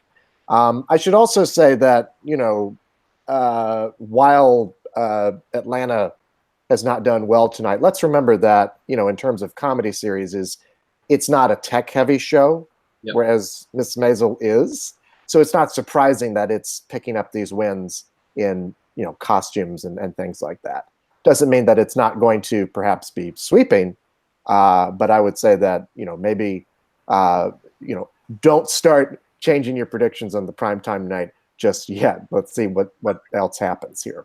I can see a world where Marvelous Mrs. Maisel does very well tonight, dominates, and then next week Atlanta dominates, and you see that switch. I can very much see that. Our next category. I would also say that I think it's one category that's going to be coming up later for Atlanta is the production design category, because it's specifically nominated for Teddy Perkins, and that one, of course, had this new set. It was the house, the layout of the house. It's all very intricately designed, down to almost every detail. Like, because when I rewatched the episode, you see, like, you're looking at all the pictures and just the way everything's sorted out in that mansion. So I would keep an eye on that. Yep. Our next couple of categories are at the Creative Arts Emmys. They are for main title theme music. Everyone loves a good opening theme, and main title design. So the Emmys have decided to actually put two categories that belong near each other tonight, which and we actually have a winner. The main title theme music has gone to Godless, beating out The Last Tycoon. Beats out The Last Tycoon, The Defenders, The Putin Interviews, Somebody Feed Phil, and The Tick. So Godless wins for main title theme music. There you go. Congratulations to Carlos Rafael Rivera. Talk about that Gold Derby bump. He did a interview with yours truly prior to the nominations. So, Carlos, if I'm sure you're not watching this right now, I'm sure you're accepting your Emmy, but congratulations on that victory. No one likes a show off back. He's up there thanking right now, Zach. So, I can only help him. Thank you, Zach Laws and Gold Derby. He did send us a very nice message after the nominations, saying thanks for the interview. He felt that it really helped. So, not to pat myself on the back, but I think that it's always nice to get a little bit to see your good work not being in vain. Yeah, and the main title design is between The Alienist, which could get its second win tonight, Altered Carbon, Counterpart, Glow, one of the comedy series contenders, and Westworld, one of the drama series contenders. Usually you only see first season shows. Westworld. Did they alter their title design this year? What's that? Did they alter their title design this year? They did. They did. Yeah. I mean, they added a few extra names to the cast. That was talk about being thirsty for Emmy awards. Am I right? Yeah. Well, yeah. So I think I don't think you just get it for adding names. Like, I think I'm joking. But yeah. So they kept the exact same style and music, I think, but they changed the animations and the drawings to something else. And the winner is. It's Counterpoint. Counterpoint. Counterpart. Excuse me. Counterpart. No, it's Counterpoint. Trust me. All right. Stars with an Emmy win. Good job, Stars. And yeah, I guess Westworld, you're going to need to change your design again next year to try to finally win this main title theme design award. It is interesting where they draw the line with that, because I know like Game of Thrones, different seasons will change the locations on the map they go to, but I'd be surprised if that is enough of a change to be able to submit themselves again. They probably, and I guess with Game of Thrones, they reuse some of it. So maybe with Westworld, what they did was like 90% of it was all new sort of stuff. But yeah, interesting. Now we have 2 music categories. Yes, 2 music categories: series music and limited series. So, do you want to run us through the nominees there, Tony? Yeah, for series, the nominees are Game of Thrones, Jessica Jones, Once Upon a Time, SEAL Team, Star Wars Rebels, and Westworld. What do you think? The music in Westworld is very good. Yeah, and I mean, I think that, you know, if it wins here, that would be a pretty strong indication of its support throughout the Academy. I think this would be the first award that it would have won for its music. Is that right? I would imagine that. I cannot remember which ones it won. I think so. Yeah, I think so. I think this is one where it's been challenged over its run. Something about one of the nominees for SEAL Team, Matt, is W.G. Snuffy Walden, who infamously composed the theme to The West Wing. Yep. Yeah, the West composer. So he could win another one. He actually won for the main title theme music for The West Wing, but was never able to win an Emmy for scoring The West Wing. He was never able to win this category for The West Wing, I would say, unfortunately. So he could finally win, although he may have won for another show in this category. But I know he didn't ever win for The West Wing here. Even though he was nominated here for The West Wing. I should say, I mean, there's some prior Emmy winners in here also, in addition to that gentleman. Yeah, Sean Callery for Jessica Jones, who won this category. Not this category, I think it was for the main title theme for Jessica Jones. It was so long ago. Mark Eisen is another Emmy winner. So, I mean, there could be... and we have a winner. The Emmy goes to Ramin Djawadi for Game of Thrones. So Game of Thrones moves up to 3. It up with Versace. Versace. So no, you actually pronounced it right. That's how it's supposed to be pronounced. Oh, is it? It's us Americans that ruin everything. I saw something where Donatella Versace was asked what's the most annoying mispronunciation she's ever heard, and she said Versace instead of Versace. Versace. Okay, whatever.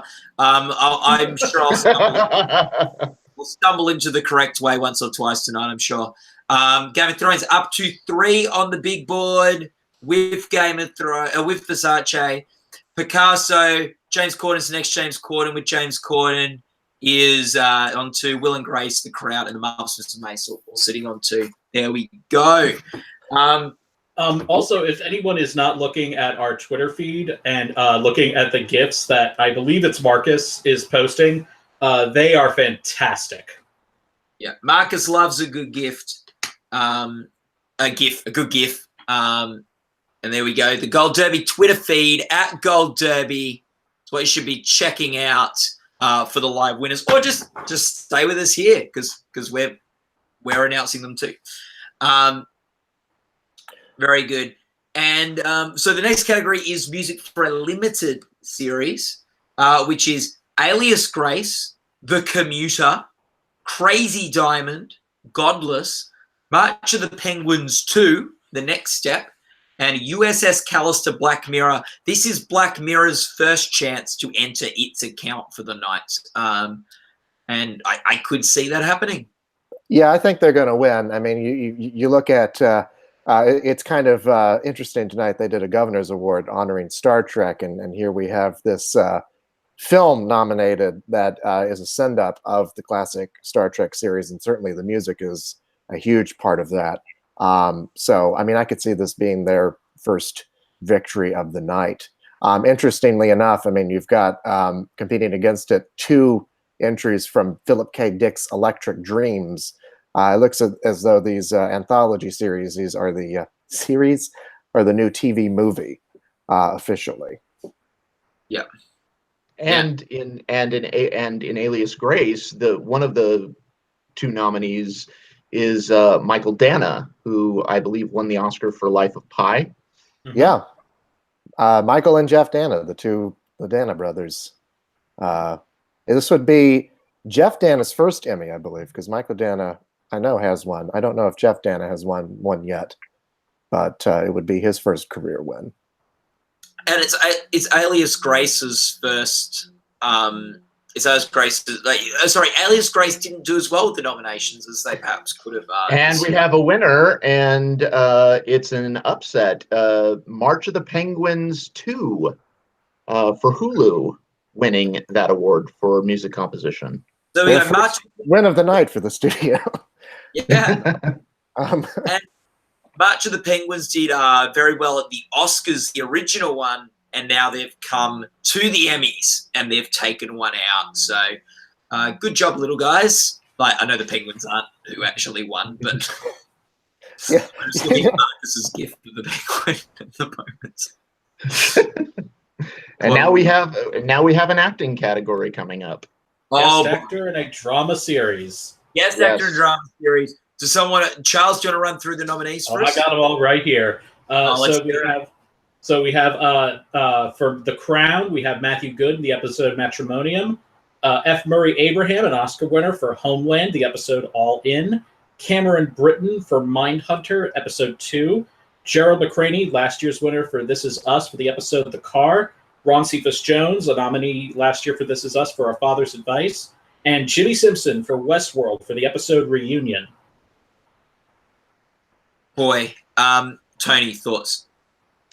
Nothing would make me happier than to see Cameron Britton win this.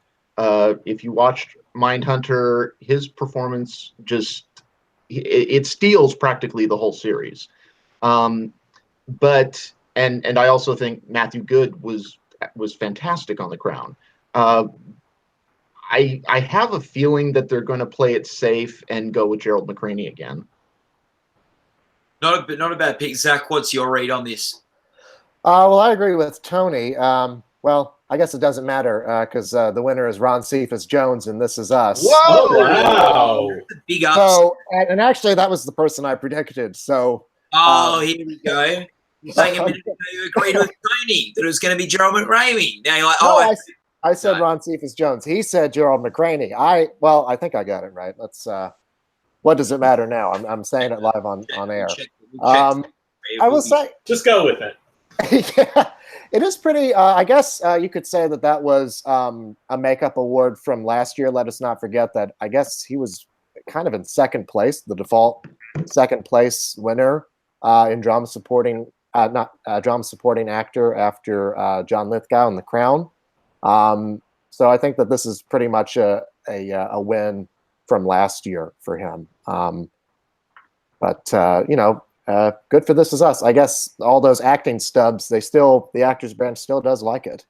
Yeah, This Is Us opens his account. I really thought Britain was going to win this. I just thought that was the kind of showy, like a performance almost tailor-made to win an award. So it's disappointing. He was so good in Mindhunter, but not a huge surprise that someone who, as you said, was someone who was in the supporting mix last year on a show that's nominated for drama series. It's done well with acting awards. Was able to take it out. Charles? Yeah.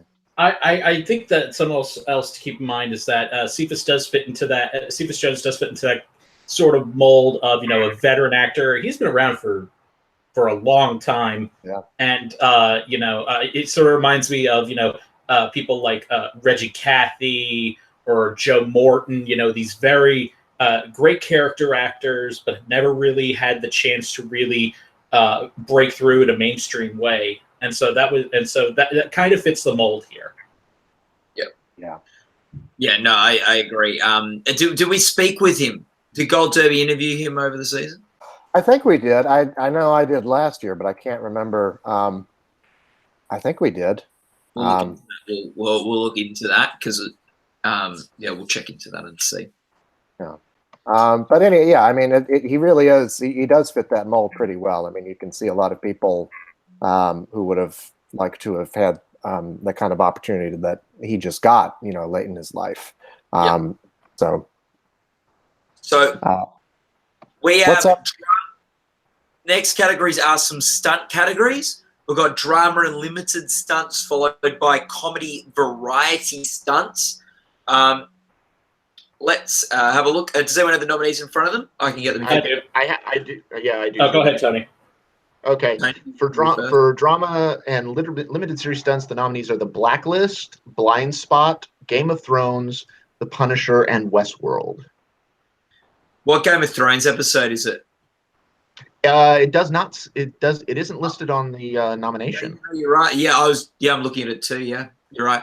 Because that spoils the whole battle scene where they lit on fire more people than have ever been lit on fire for a scene in a movie or a TV show ever. I think in some ways should get Game of Thrones the win here. I agree. Also, I should mention Chris Beecham just informed me that Ron Cephas-Jones did in fact talk to us after nominations. So add that to the Gold Derby bump. If you guys want to win an Emmy, we're right here for you. Yeah. That one we can credit to Riley. Yeah. And the winner for stunt coordination for drama is Game of Thrones. Game of Thrones moving up that board, getting up there. So Game of Thrones is now pulling ahead. It's the Emmy leader for the night so far on 4 wins. It's all happened very quickly. 4 wins to Game of Thrones. The nearest drama series on its tail is The Crown on 2. So there you go. I'm sure we'll get comedy coming up. Charlie, do you have those? Yes. We got Brooklyn Nine-Nine, Cobra Kai, Glow, Saturday Night Live, and Shameless. Doesn't Brooklyn Nine-Nine usually win this? It has won in the past. Yeah, I think I'll go with that one. But I'm gonna go with Glow. Oh my God, yeah, Glow. What am I saying here? Thank you. The show about wrestling. Yes, that's what I said originally. Which is the Comedy Series nominee. In Brooklyn Nine-Nine's favor, it did have more attention this year than it's had before. It got into a guest acting race. The whole NBC pickup. There's news from this week that NBC have extended the episode order to 18 episodes. All right. Season. So that's exciting. I would give the edge to Glow though, since that show did so well with nominations. And well, from your mouth to the Emmys' ears, the winner is Glow. Glow, which that's its first win of the night, and very well deserved. I should say, since I switched my prediction to it. Yeah, no, really good. So Glow's first ever Emmy Award. That's exciting. Good for them. Now we have outstanding music supervision, which is Atlanta, The Marvelous Mrs. Maisel, Stranger Things, This Is Us, and Westworld. Music supervision. I could see this going to The Marvelous Mrs. Maisel. The music is very much a part of that show. And one of the things about Maisel that's always interesting is because it's on Amazon, if you watch Amazon with the X-ray feature on, you have all this great music, this great period music, and if you have the X-ray feature on when you're watching Amazon, the song titles come up, and you're like, "Oh, that's a great song. I think I'll download that." Yeah, I'm going to go with Atlanta here. I mean, it is after all a show about a rapper, so I think this will be the first place it wins something. Atlanta is a show about music too. Yeah, I would be surprised if Stranger Things actually wins here because it's something. That's a show that leans heavily. What's that? The winner is The Marvelous Mrs. Maisel. Amy Sherman Palladino picks up an Emmy. So, Emmy winner Amy Sherman Palladino. Amanda is probably doing a cartwheel. Yeah, the creator of Gilmore Girls, Amy Sherman Palladino, has won. And her husband, I believe. Yes, and Daniel Palladino. So what you're saying is I don't have to predict her anymore for writing or directing because they've she's taken care of. Vision branches, yeah. So we can. And That screech you hear in your ear is Amanda, like a voodoo dart, a needle in a voodoo doll. Put it on here. We've lost our Marvelous Mrs. Maisel surrogate from the web chat, but yes, very good. 3 Emmys for Marvelous Mrs. Maisel. It's moved up on the board, right at Game of Thrones heels. Yeah, there you go. How exciting. And I think now we have fantasy sci-fi costumes. Oh, nice. Which is Fahrenheit 451, Game of Thrones, The Handmaid's Tale, Series of Unfortunate Events, and Westworld. Boy, what do we think, guys? I think Westworld could take this because that particular episode, I think it's also Tandy Newton's episode, if I'm remembering it correctly. Certainly had some fantastic costume work. You've got cowboys and samurais. Yeah. Right? Yeah, I mean, that is definitely, the fact that they blend so many different kinds of genres into one show certainly would theoretically help it win costumes, you would think. If Game of Thrones wins here, then maybe that means that its drama series win might be close to inevitable. I'm checking. Yeah, so this was not one of the awards that Handmaid's Tale won last year. It was production design that they got for below the line stuff. So Handmaid's Tale has such an iconic costume. Like I could easily see it taking it out here. Yeah, do they go with the Game of Thrones? Great costumes there. Do they go with cowboys and samurais? That would be fun. Or do they go with that iconic Handmaid's Tale costume? Or Fahrenheit 451 and a series of unfortunate events, which have, like, a series of unfortunate events does have quite good, fantastical costumes in it. Mm-hmm. Well, it looks like we have a winner. Game of Thrones. Game of Thrones. That's a big win for it because that's a tough category. Again, Handmaid's Tale did win that last year, and they did go on to win drama series still. So we have some information from our fabulous editor Chris Beecham from the ceremony. Apparently, James Corden, Christina Pickles, and Ron Cephas Jones were there to accept.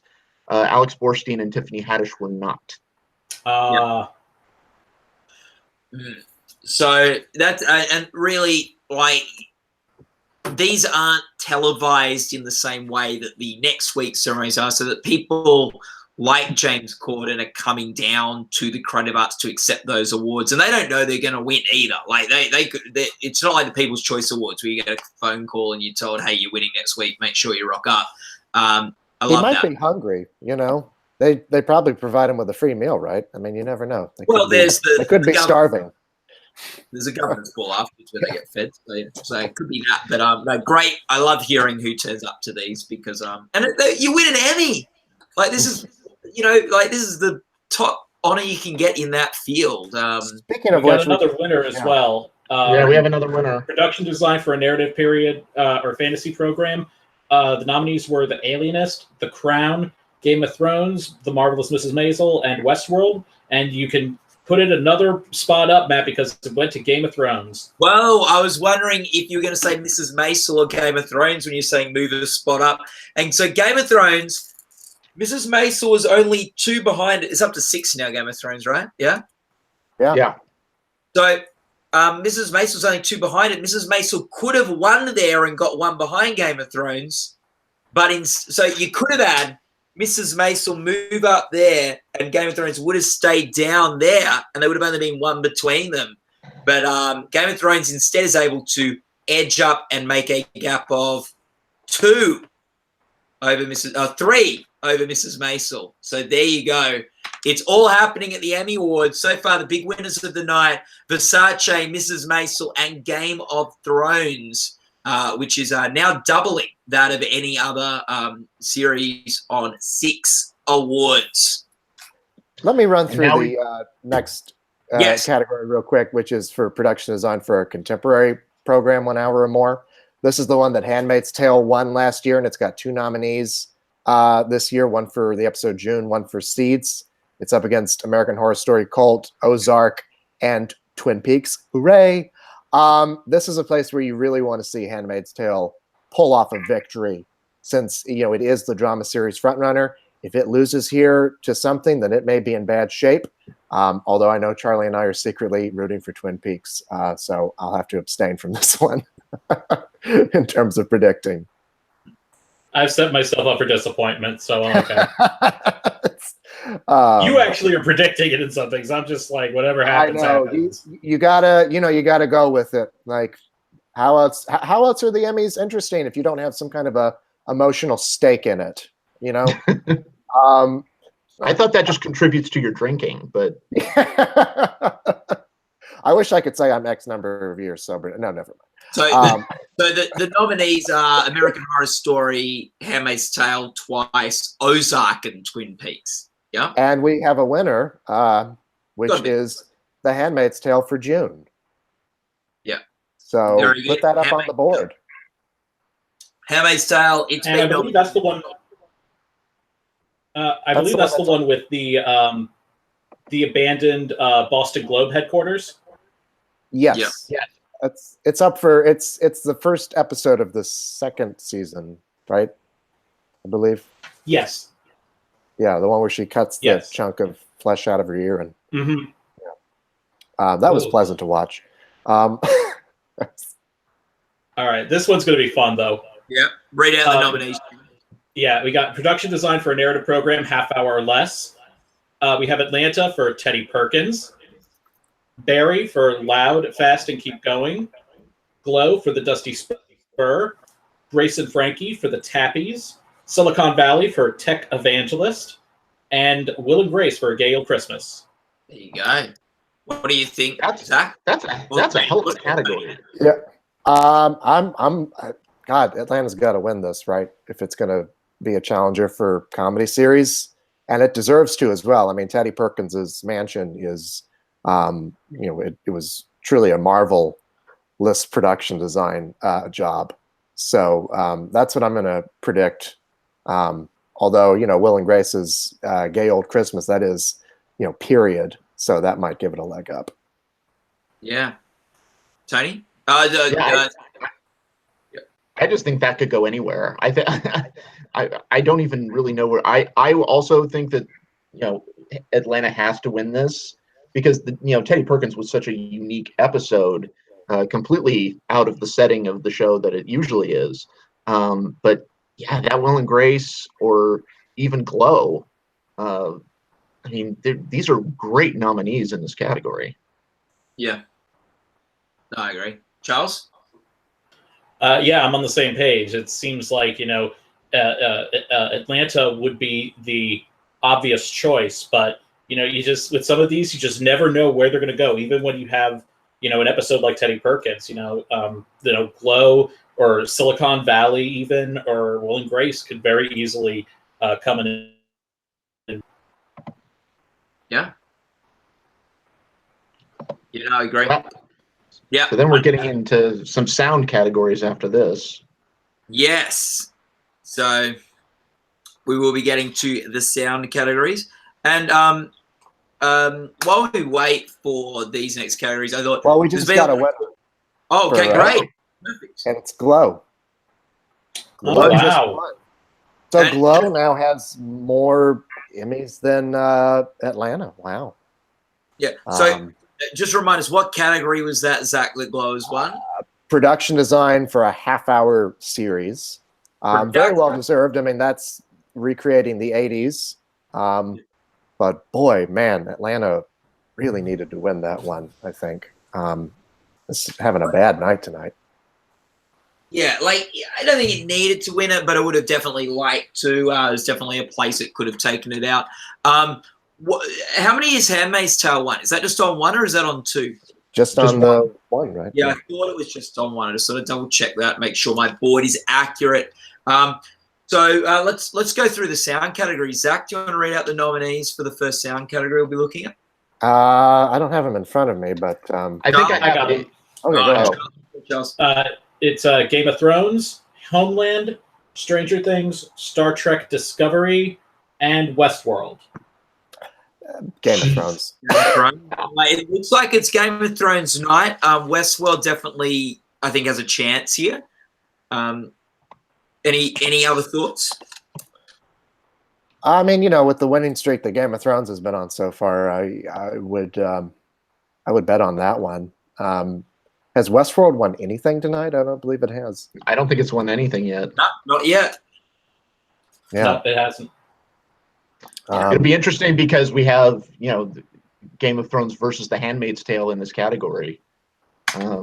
Yes. It should be said. I mean, Game of Thrones doesn't always win for its sound work. It's kind of patchy there, which is surprising. But yeah, I mean, I would have to think it's between those two. Yeah. Which ones were you saying? Which two? No. Game of Thrones, Westworld? Yeah. Or maybe Stranger Things can win, although that hasn't gotten anything tonight either. Kind of a dip from last year's winning streak that it went on at the Creative Arts. Yeah, Game of Thrones is not. Stranger Things is probably at the moment seems to be falling out of the drama series contention in a big way, where The Crown is looking a little bit stronger. That all being said,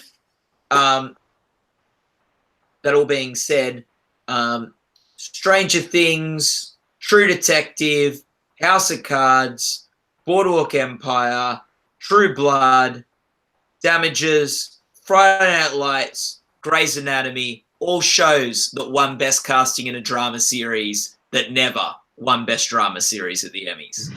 So that is not... Now, some of those shows came close to winning Best Drama Series. And I could read out a list of shows like Game of Thrones. Well, you know what? And we got it. Yep. Whoa. Stranger Things is now opens its account. Great! So we were writing its eulogy. We were the obit was being drafted, and it pulls out a bit of an upset win here to keep itself alive in this year's Emmy Awards. And it's an Emmy-winning show. I thought Stranger Things season 2 was perhaps better than season 1, and I was someone who was, I think, on here going, and I think season 2's might not be as good. I could see this being a sophomore slump type show. There's a very good chance if I was voting at the Emmys, I would vote for Stranger Things to win Best Drama Series. I thought it had a cracker. So there you go. Very deserved win. What's our next category? Sound mixing for a 1-hour series, comedy or drama.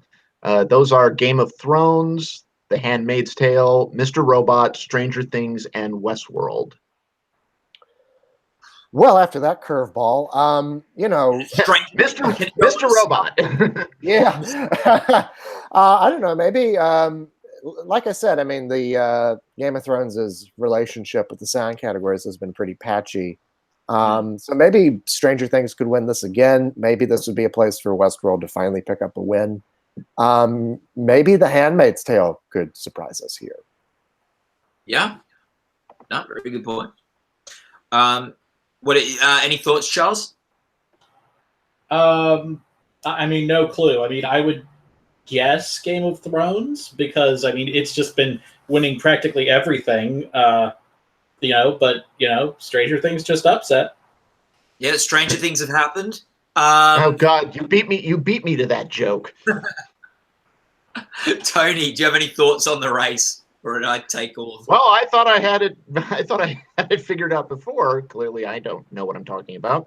But I mean, if Stranger Things won editing, is it an automatic that it'll win mixing, or it's in the hunt? I would say. I don't think it's automatic.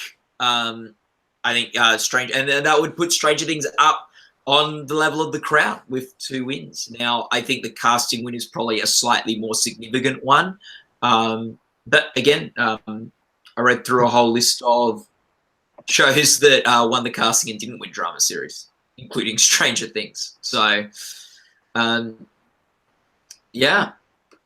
What do we? So what's the category after this one? I think it's sound editing and mixing for a half-hour program. Do you have those? The editing, I do. The sound editing nominees are Atlanta for the Teddy Perkins episode, Ballers, Barry, Star Wars Rebels, and Vice Principals. And we got a winner in sound mixing for Game of Thrones. Game of Thrones. Another Moves Game up. of Thrones. Moves up to 7. 7 for Game of Thrones, leaving the other ones in its wake a little bit. So there you go. Not the sound double. For do you wonder if the Game of Thrones people throw their own Emmy party and it has like you must have this many Emmys in order to enter? Yeah, no, I mean, oh, this is us. You want to come? Oh, you only have one tonight. Oh, sorry. I should say, I mean, this is so far, you know, we've been wondering all season long how Game of Thrones and Handmaid's Tale are going to compete when they're up against each other in certain categories, and so far, Game of Thrones has been the winner, but it's all been in these below the line categories. So I'm really interested to see what when we get into more above the line stuff later tonight and into next week. I think it's still a toss up, honestly. Yeah. Never mind. I'll bring that up later. We've got time, Charlie. Did we go through the nominees for a half-hour sound mixing? We went through editing. We went through editing, but not mixing. Okay. We got Barry, Family Guy, Modern Family, Mozart in the Jungle, and Silicon Valley. I think this could be Barry's chance to really come into the race. It's a kind of show with shootouts and also like there's just a lot of range on display with the sound and some ways to show off the sound work on that show. So I could see that. And that episode that it's up for is the Chapter 7, which is the one with it begins with the shootout at the airstrip. Yeah, which Bill Hader submitted for the acting as well. So an episode they think is strong and an episode that is good with sound. Mozart in the Jungle being a show with music was also a show that would have a good chance here. Yes, was also a show. It's no longer on the air, so I wonder if that hurts it. And actually, we have a winner, and it's Barry. So Barry just won. Barry. So that means that Barry has more Emmys right now than Atlanta. Atlanta struggling to get off the ground, but look, don't be too worried about that, Atlanta fans. Atlanta is not the technically extravagant show of some of these other ones, and in some ways, you think Atlanta, a bit like The Handmaid's Tale last year, is maybe better designed or put together to play well at next week's awards rather than this week's awards. Well, Atlanta and Barry are about to go head-to-head in this very next category, which is sound editing for a half hour. Okay. They're joined by Ballers, Star Wars Rebels, and Vice Principals. I would guess this has to be between Atlanta and Barry. I'm going to give the edge to Barry because of all the reasons we said, the fact that there's shootouts and things like that. Not Ballers. No, not Ballers. Baller's going to finally win an Emmy. The people demanding. Well, that makes about as much sense as Oscar-winning film Suicide Squad. Yeah. Although, to be fair, what's the category again, Zach? Sound editing for a half-hour series. It's not like the sound editing in Ballers is particularly bad. Yeah. It's just like an undeserving nomination. Should we run through, since I guess they're going to announce this category soon, thereafter. Up next, we have another acting category, which is for drama guest actress. Yeah, and this is the one where I really want to see what wins, because you got Diana Rigg from Game of Thrones going up against 3 Handmaid's Tale women. Let me pull it up right here. Which One of women? them, Samira Wylie, who was, of course, nominated last year in supporting. I think she could win this. And then we have Kelly Jinrett, who is a surprise. Cherry Jones, former Emmy winner. They're going up against Cicely Tyson in How to Get Away with Murder and Viola Davis in Scandal. I know that the internet really wants Diana Rigg to win, and maybe she will if all these Handmaid's Tale women split their vote, but I feel like maybe I'm going to go with Samira Wylie here. That's not a bad pick. Like, I'd love Diana Rigg to win this. I think she's just been so good on that show in a guest role. But like, it's a short performance. It's a couple of minutes at the end of an episode. It's not a big chucking plates against the wall scene. I could very easily see one of the Handmaid's girls taking it out. And then Viola Davis and like Cicely Tyson, they're such heavy hitters. Like, voters could go with them too. By the way, we just had a winner for sound editing, and it was Atlanta. So finally, put Atlanta up on the board. And it beat Harry, right? Yeah. So that's of note too. Harry. Yeah. It's interesting that Atlanta got into sound editing, but not sound mixing, considering that, it is about music. And, at least at the Oscars, we see that usually films that involve a lot of music get in for sound mixing. Yeah. Yeah, no, that's fair. Yeah, so there we go. Anyway, back to drama guest actress, which is a real nail biter. Interested to hear what Tony and Charlie think about that one while we have some time. What do you think, Tony? Samira Wylie, Diana Rigg and Samira Wylie have been my number 1 and 2 pretty much since the beginning.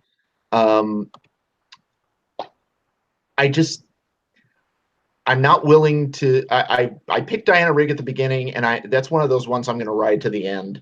That scene was so talked about. Yeah, it's one scene, but it's probably one of her best, and certainly had the most buzz. It was such a. You want to talk about impact? My God. But I can totally see, especially after seeing Ron Cephas Jones win in guest actor, I could totally see them going for Samira Wylie. Yeah. What do you think, Charles? I mean, I'm on basically the same page there. I think Samira Wylie is proud. It seems like she would be the out front of the 3 Handmaids ladies. But hey, Cherry Jones caught a lot of people off guard in, what was it, 2010, 2011, when she won for 24. Yes. I mean, and then you also have Cicely Tyson, who we just found out this week is going to be receiving an honorary Oscar, and Viola Davis, so who has won an Emmy for that role on another show. And I think we got a winner. Do we? It is. No, we got. No, it's the In Memoriam segment. So we got it. So we got a minute. Oh boy.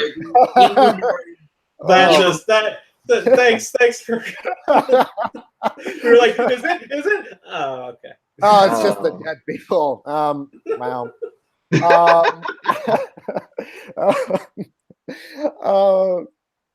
Well, yeah. I mean, like I said, we've seen that Game of Thrones has been beating Handmaid's Tale in these head-to-head battles, but this is the first of the acting categories that we've seen it go up against. Obviously, we're going to see, oh God, what's her name? Who's nominated every year? Lena Headey. Lena Headey, thank you. Go up against 3 women from The Handmaid's Tale at the primetime ceremony, and then Peter Dinklage and Nikolai Coster-Waldau go up against Joseph Fiennes as well. So it'll be an interesting harbinger tonight if Diana Rigg can beat these other ladies. Maybe we should be looking at Peter Dinklage repeating again or something like that. Yeah, I think it is worth noting that when it comes to acting, even Game of Thrones has not been incredibly successful in terms of winning acting awards. Peter Dinklage has won twice, but it hasn't really won anything outside of that. Where last year, yeah.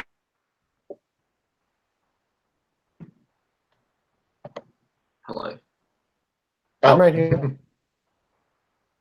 We can still Sorry, hear we you. lost. Yeah. You lost me. Have you lost me? I can hear Nope. you. Are you still there? I can hear you. Yeah. Are we good? Yeah, you're good. Yeah, I'm good. We're just waiting. Can you not? Should we talk about some of the other run through some of the other nominees, because I feel like they're going to come at it. The winners are going to come at us fast and furiously. In this last stretch. So we talked about limited sound editing. Is that right? I don't think we've read those nominees yet. Okay. Well, I will find them. I got them. Oh, go ahead, Charlie. We got American Horror. We got American Horror Story Cult, Fahrenheit 451, Godless, Twin Peaks, USS Callister, and Waco. Well, Godless is something that is a Western, so it's got a lot of gunshots and things like that, horses and wagons and all that kind of sound editor things. USS Callister would be a good winner here. I'm rooting for Twin Peaks because, of course, one of the nominated sound editors is David Lynch.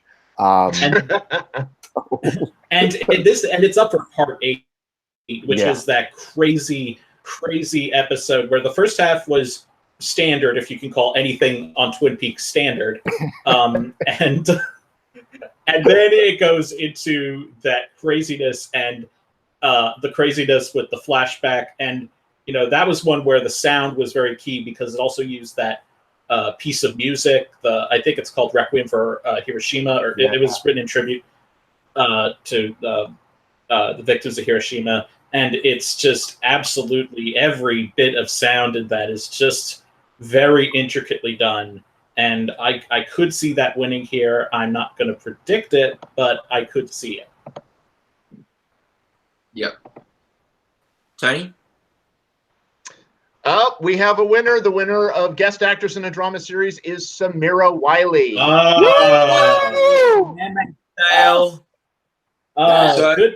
Good for Samira, though. I mean, she's a fantastic actress. She studied at Juilliard, where she met Danielle Brooks from her future castmate on Orange is the New Black. Looks like it pays to be out on a limb against the internet sometimes. What did I say about not liking a show off, Zach? Amanda was talking about how she predicted Tiffany Haddish back in November, so I'm going to have my moment too. Look, Game of Thrones is not a strong, The Handmaid's Tale is to be reckoned with in female acting categories. I believe it hasn't lost one yet, right? It hasn't lost an acting one yet. And by the way, this is the category we should have looked at last year and realized that Handmaid's Tale was a formidable challenger for Best Drama Series, because when Alexis Bledel won this, young actress, never been nominated for an Emmy before. She had really strong competition that year. She was definitely not the front runner. That was something that we should have all paid attention to when that happened. She was the front runner. I don't. Yep. Well, Chris Beecham just sort of corrected me a little. Well, not corrected me, but it actually has never. It's not just won every actress award, but since it hasn't had any men nominated yet in the category yet. It's actually won all acting awards it's been nominated in. The Handmaid's Tale. It won all 3 of its awards last year. It's won this one now. So very good. These are the two of the awards that they won at the Creative Arts Emmys last year. So maybe it is still the front runner. I think it's still the front runner, and I think as Chris just pointed out that both Ron and Samira were nominated for supporting last year, dropped down to guest, and were able to win as well. So that's a good good point that maybe sort of often guest stars are not as familiar. They're like new characters or people you just see a couple episodes a season, but you had a year with Ron and Samira of getting to know their characters quite intimately as supporters on the show, and then they go down a guest. pick up a win. So maybe we are lucky John Lithgow didn't get submitted for the Crown for season 2. He would have won that in a heartbeat, you know. My computer monitor thanks you. He would have so won that. You know, that's exactly the kind of thing that they do all the time. Yeah. So anyway, yeah. So our next, what is our next category? What are we up to? We're waiting on sound editing. We're waiting on sound editing, and then on limited sound editing, and then we're going to go into single camera picture editing for a limited series. So sound editing just went to USS Callister Black Mirror. Black Mirror, and that's its first win of the night, right? First win of the night. A Black Mirror episode was able to win Best TV Movie last year. This year it is the front runner, I believe, at Gold Derby. I would be, yes, it is. I don't know if you're confusing it with all the other TV movies or something. I couldn't even think of another name in that category. Well, we should probably run through the picture editing and drama series nominees. We got 3 Game of Thrones episodes: Beyond the Wall, The Dragon and the Wolf, The Spoils of War. We got The Handmaid's Tale, and we got Stranger Things. I wonder, I mean, do you think maybe Game of Thrones can cancel itself out and The Handmaid's Tale could win? Well, before that category, did we already go over limited single camera picture editing? Because that category is first. Next? Yeah, yes, that's the one is. that's up next. I'm so sorry. Okay, and so we got those. Yeah, go ahead. Yeah, we got 3 episodes of the assassination of Gianni Versace, but I think we have a winner. Hold on. Yes, we do. Okay, so Versace is nominated 3 times, then Twin Peaks, then USS Callister, and USS Callister just picked that up. So that's Zach, I think you're going to need to change your directing for a miniseries or movie prediction now. Well, I mean, Callister's not nominated though, so there's still there's still some hope in this world. It's not as though, you know, Godless or something else has been overperforming. I'm going to wait and see how Jesus Christ Superstar Live fares, which I'm sure is going to be well, because it's got the Holy Spirit on its side, and meaning NBC and John Legend. But the musical theater nerds are very angry that you did not refer that Andrew Lloyd Webber is not part of the Holy Spirit in that one. Excuse me, I took musical theater in high school, so you know I count as one of the nerds too. I know who Andrew Lloyd Webber is. I'm well aware of Jesus Christ Superstar. We all know who he is, although sometimes we wish we didn't. Right, and we have on the big board, we are now Black Mirror and The Handmaid's Tale have moved into the 2 wins category. Game of Thrones out in front on 7. And boy, in a week's time, we're looking at a real barn burner between Game of Thrones and Handmaid's Tale, aren't we? Like, yeah.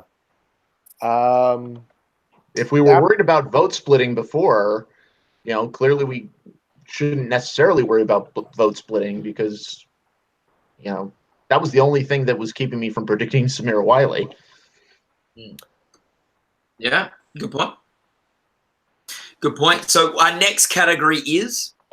It was the drama picture editing, which I ran through the nominees for that, because I skipped the limited ones. Don't worry, we're taking care of that. So the drama picture editing nominees. It was, 3 Game of Thrones, 1 Handmaid's Tale, and 1 Stranger Things.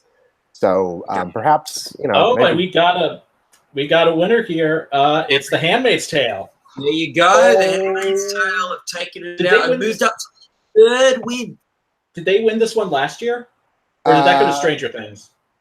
I'm pretty sure. I thought Stranger Things won that last year. Okay, that's what I thought. Let me see. I can tell you right now. Yes, it was Stranger Things. Yeah.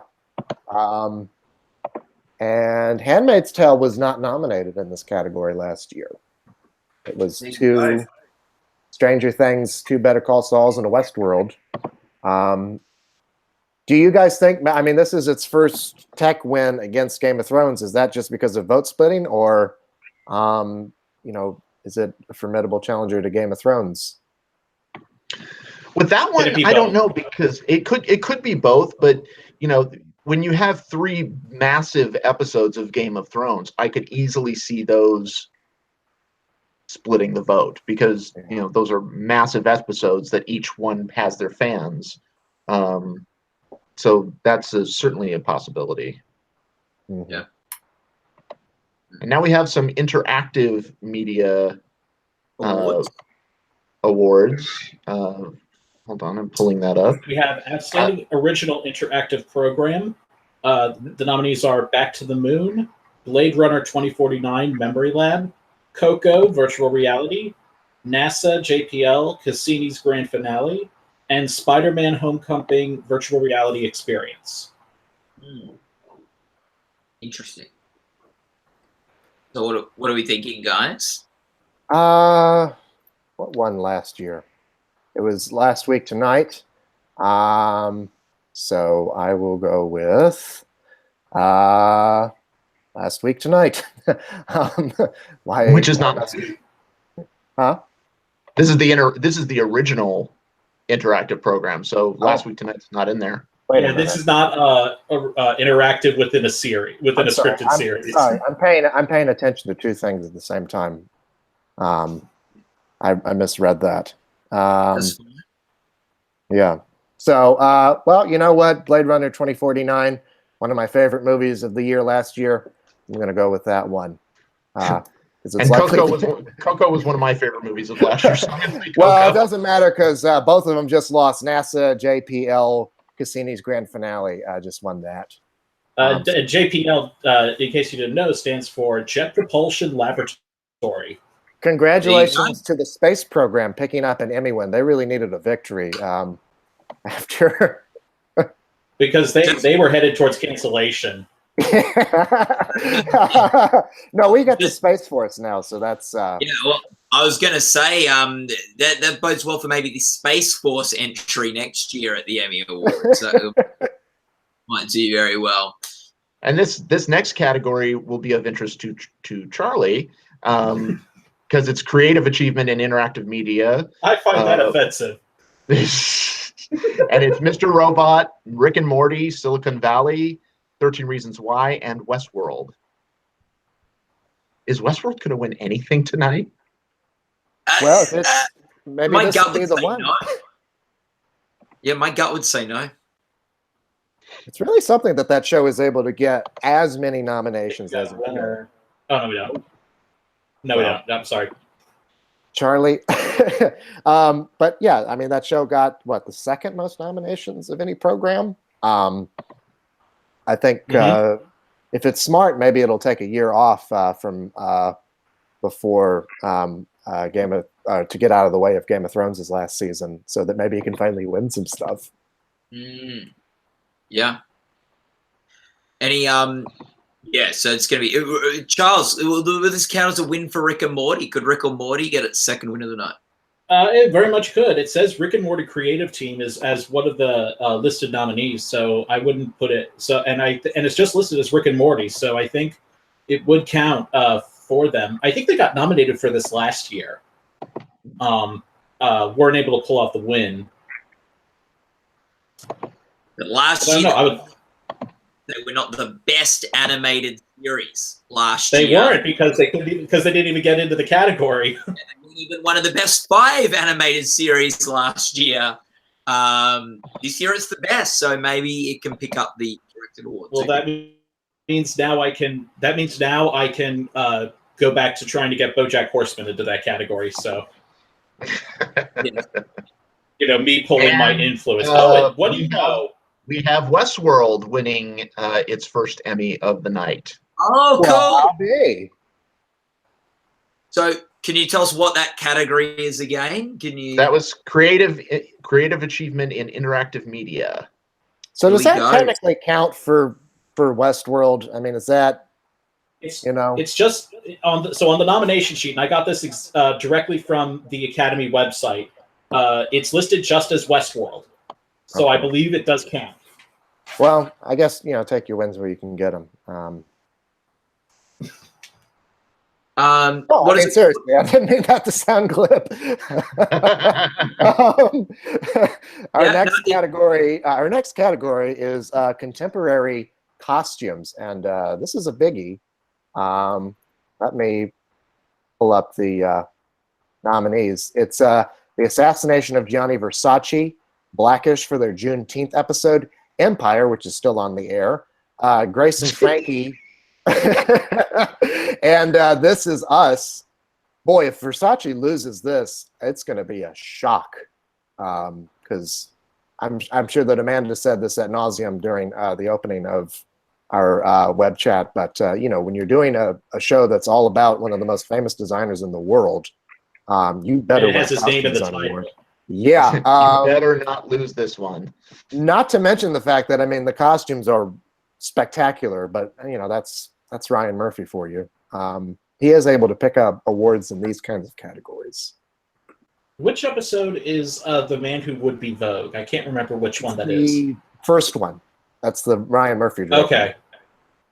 Okay. If Blackish wins here, that would be the very first award it's ever won for its show. So, and it's the winner is Versace. So, looks like it's in good shape. We don't have to worry anymore. It won the award for contemporary costumes. Versace moves up. It started the night super strong. It hasn't won in a little bit, partly because we haven't had a whole lot of limited series categories. But that's moved now up to 4. Mrs. Maisel and Handmaid's Tale on 3. But Game of Thrones up here on 7. 7 big ones. Loving it. How does Versace comparing to the other limited series? Are they all? Genius has 2, right? And then Genius has 2. Yeah. I think Godless has 1. Godless has 1. Callister has 2. Yeah, and Picasso, Genius Picasso has 2.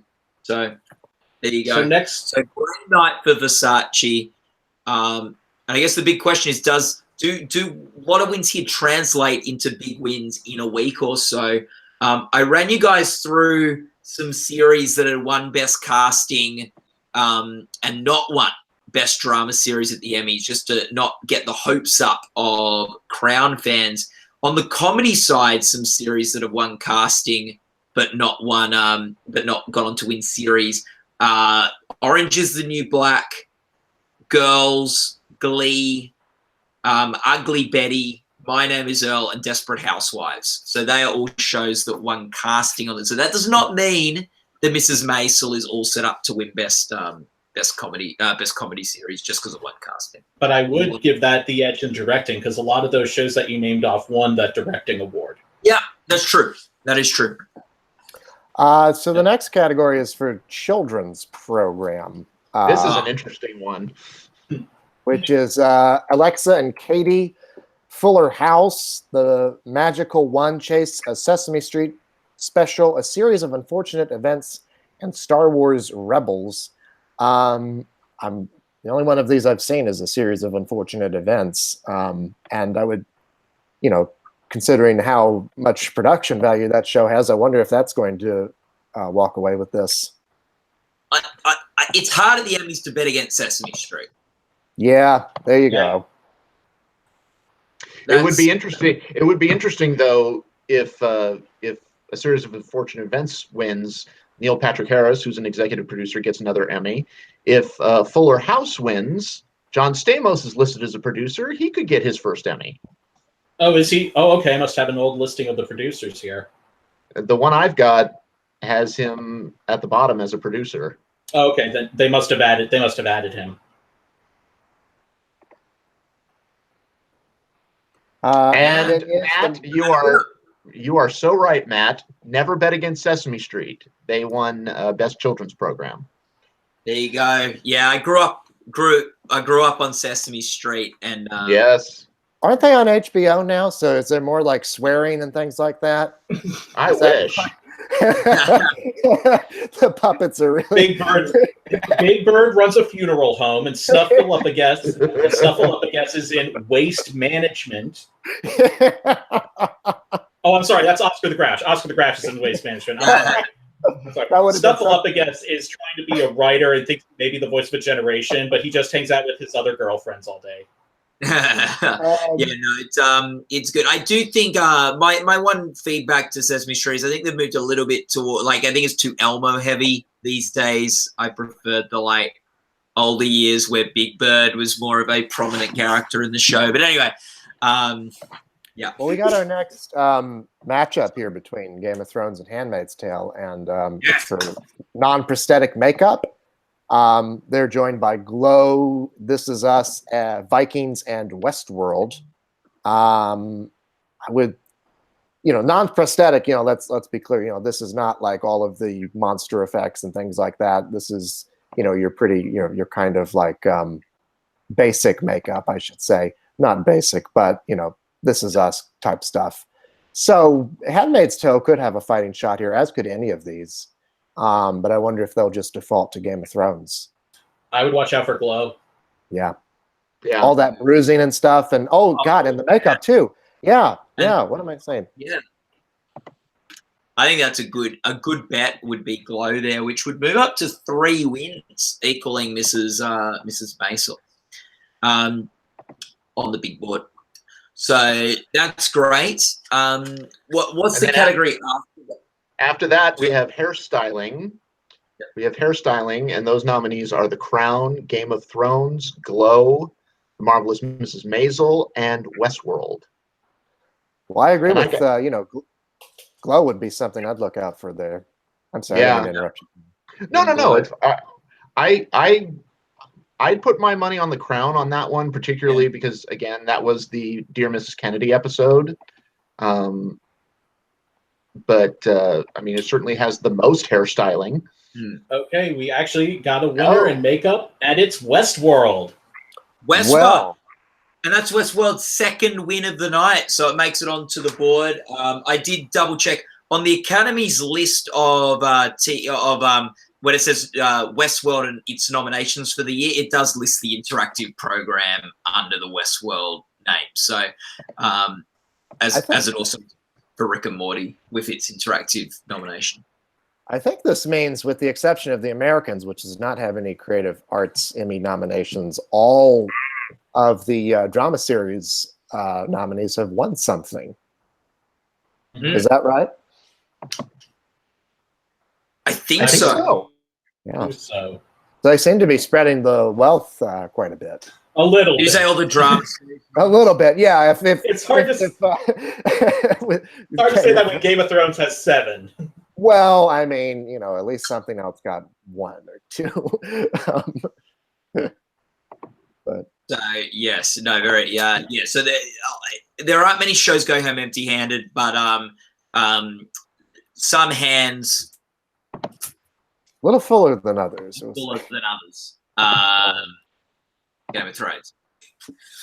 So Westworld has its second win of the night. So that's nice because it was a good season too, Westworld. So it's nice that is now on the board with 2 wins itself. As we await. So we're waiting for hairstyling because we're in the last less than 5 categories left. Yeah. So after this, we have cinematography. We have 2 cinematographies, I think. Single camera series, half-hour, and single camera hour, I think. I think single camera hour is first. Okay. Yes, it is. Yeah. I don't have that one. Can someone? Those nominees are The Crown, The Handmaid's Tale, Legion, The Marvelous Mrs. Maisel, Ozark, Stranger Things, and Westworld. Game of Thrones is not in there. Game of Thrones is not in there. Now, this is a category that Handmaid's Tale won last year at the Creative Arts. So that's something that I would look out for. Also, Mrs. Maisel is going up against some heavy hitters here. I think if it can win this, then you might want to maybe move it up to number 1 in your comedy series predictions, because these are some. It's not often that we see comedies competing alongside shows like Westworld or Stranger Things, and because most of them are less than an hour. Yes, they are. So that's why. But if there really is some love for Mrs. Maisel, then this would certainly be a place to show it. Has it lost an award yet? Well, yeah, for Jane Lynch. Never mind. Yep. So, And period costumes. okay, thank you. And Chris Beecham sent through a good thought that who's one of my men on the scene, and that all acting awards have gone to African Americans. Oh, You know who that well for in just a little bit, Cat Williams. Yeah. Man, he's what I'm really holding out for. Me too. Oh my God, I would love that. It's got an alligator. You know what? I mean, maybe if Atlanta's going to be a formidable challenger, that could be somewhere that it would win. You could also help Donald Glover. We have a winner for best hairstyling. It is Westworld. Westworld. Wow. But it is having so shows that I'm not always right about things. Is because I was thinking maybe Westworld was going to end tonight on a goose egg, but it's up to 3, up with The Handmaid's Tale now. Wow. It's finishing out strong. Finishing strong. Good end to the night for Westworld for sure. Yeah, very good. So then after we have the 1 hour cinematography, we have the single camera half hour for cinematography, and those ones are Atlanta, Barry, The End of the Effing World, Glow, Insecure, and Mozart in the Jungle. Yeah, there you go. So what are we thinking? Well, I'm going to go with, Glow is a really beautifully shot show. And actually, the same guy who shot the pilot of Glow also shot the Teddy Perkins episode of Atlanta, so he's competing against himself. Those are the two I would look for, because they are both, for comedy shows, they're really visually striking. You can tell this guy took a lot of time in framing his shots. So those are the two I would look out for. Yeah. Tony? Yeah, I think this comes down to either Atlanta or Glow, or possibly Barry. But as far as cinematography goes, if Atlanta doesn't win cinematography for the Teddy Perkins episode, then we might be overestimating it in something like, say, comedy directing. I just can't imagine that the cinematography for that episode would lose, unless maybe they just didn't like it as much as we think they did. I do like Atlanta for I do like Atlanta for cinematography. I think that's a strong spot for it. Charles? Yeah, I'm on the same page as Tony that I think it comes down to Atlanta or Glow, possibly Barry. Well, we got a winner and here. And it's Atlanta. Woo! So Atlanta coming back with a force. So it's second win of the night. Yeah. There we go. And now we have 1 hour, right? Act. No, we had 1 hour. No, did we have 1 hour yet? We haven't. Yeah, we did. No, we got 1 hour. We got them swapped. We got them twisted. Let's run through these again. It was oh my lord, The Crown, The Handmaid's Tale, Legion, The Marvelous Mrs. Maisel, Ozark, Stranger Things, and Westworld. With Westworld coming back strong, I don't know what to pick here, especially with Game of Thrones out. Yeah, I can see Handmaid's Tale taking this. Yeah. Could we go through, while we have time, the comedy guest actor contenders and talk about that category? There's we got Cat Williams in Atlanta, as we've mentioned before, Sterling K. Brown in Brooklyn Nine-Nine, who is yet to lose an Emmy, Lin-Manuel Miranda and Bryan Cranston in Curb Your Enthusiasm, and Donald Glover and Bill Hader in Saturday Night Live. A lot of people think this is one of those places where they're either going to go for Donald Glover or Bill Hader, since they're both competing in so many categories. I'm just going to go out on a limb and pick Cat Williams, because that's who I predicted. Yeah. I think this is Bill Hader's to win, but I do think that Donald Glover's going to stand a good chance here. And to be honest, if I was voting, I'd be voting for Lin-Manuel Miranda. I think he was the best. That was the best comedic performance and the best acting chops. I love the parody of Hamilton that he was able to sort of I thought that was the best in this category. I don't think he's going to win, and I think it'll. I think maybe Bill Hader has the edge here. But what do you think, Charles? I would say that the safe bet is Hader or Glover, possibly giving an edge to Hader, but yeah, I don't know. I really think that Cat Williams has a very solid chance. I can't bring myself to predict it. Yeah, because Cat Williams does come with a certain amount of baggage, you know. Yeah. The question is, the man's got a gator. He has a lot of baggage.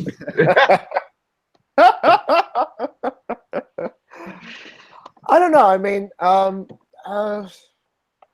you know, a lot of surprising things have happened at the Creative Arts Emmys this year and last year, for that matter. You know, so yeah, I don't think anyone was predicting Dave Chappelle to take it home. And we have a winner for hour-long cinematography, and that is The Crown. Wow. Well, color me surprised. Crown is really doing well tonight. Yeah. What does that put it up to, Matt? I think that's 3. Will update. Is that 3 casting and costumes and this? The Crown is up to 3. Okay, then yeah, that 3. Is yeah. So The Crown has as many. The Crown has as many as. Does Handmaid's Tale have 3 or 4? Yeah, I believe Handmaid's Westworld and The Crown are all sitting on 3. I'm happy to be corrected by anyone. The mechanics behind this scoreboard, it's not a there's no algorithm that's being punched in or anything. So it's not synced. It's not synced to the.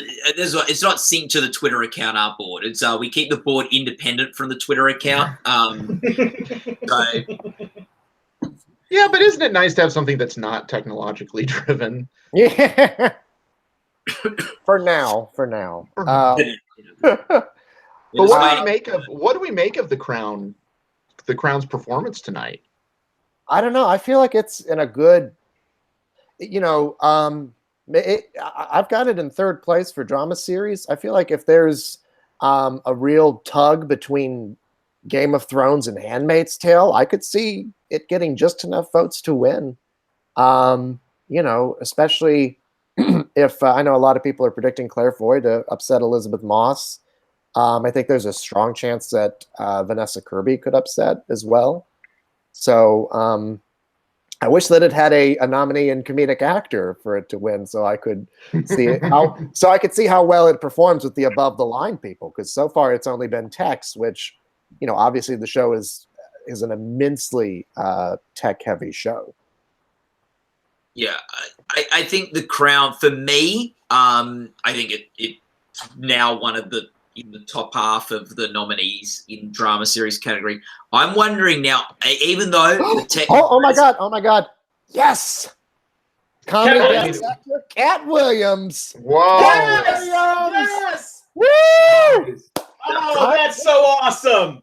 Yes! Oh, that is so awesome! Yes. So I think this is the first year I've ever gotten all 4 guest actor predictions correct. Perhaps. Oh, so, God. I usually get 0 right, so that's really. You know, I'm disappointed about Twin Peaks, but you know what? Rick and Morty and Cat Williams, I'm happy. So yeah, Cat Williams. Atlanta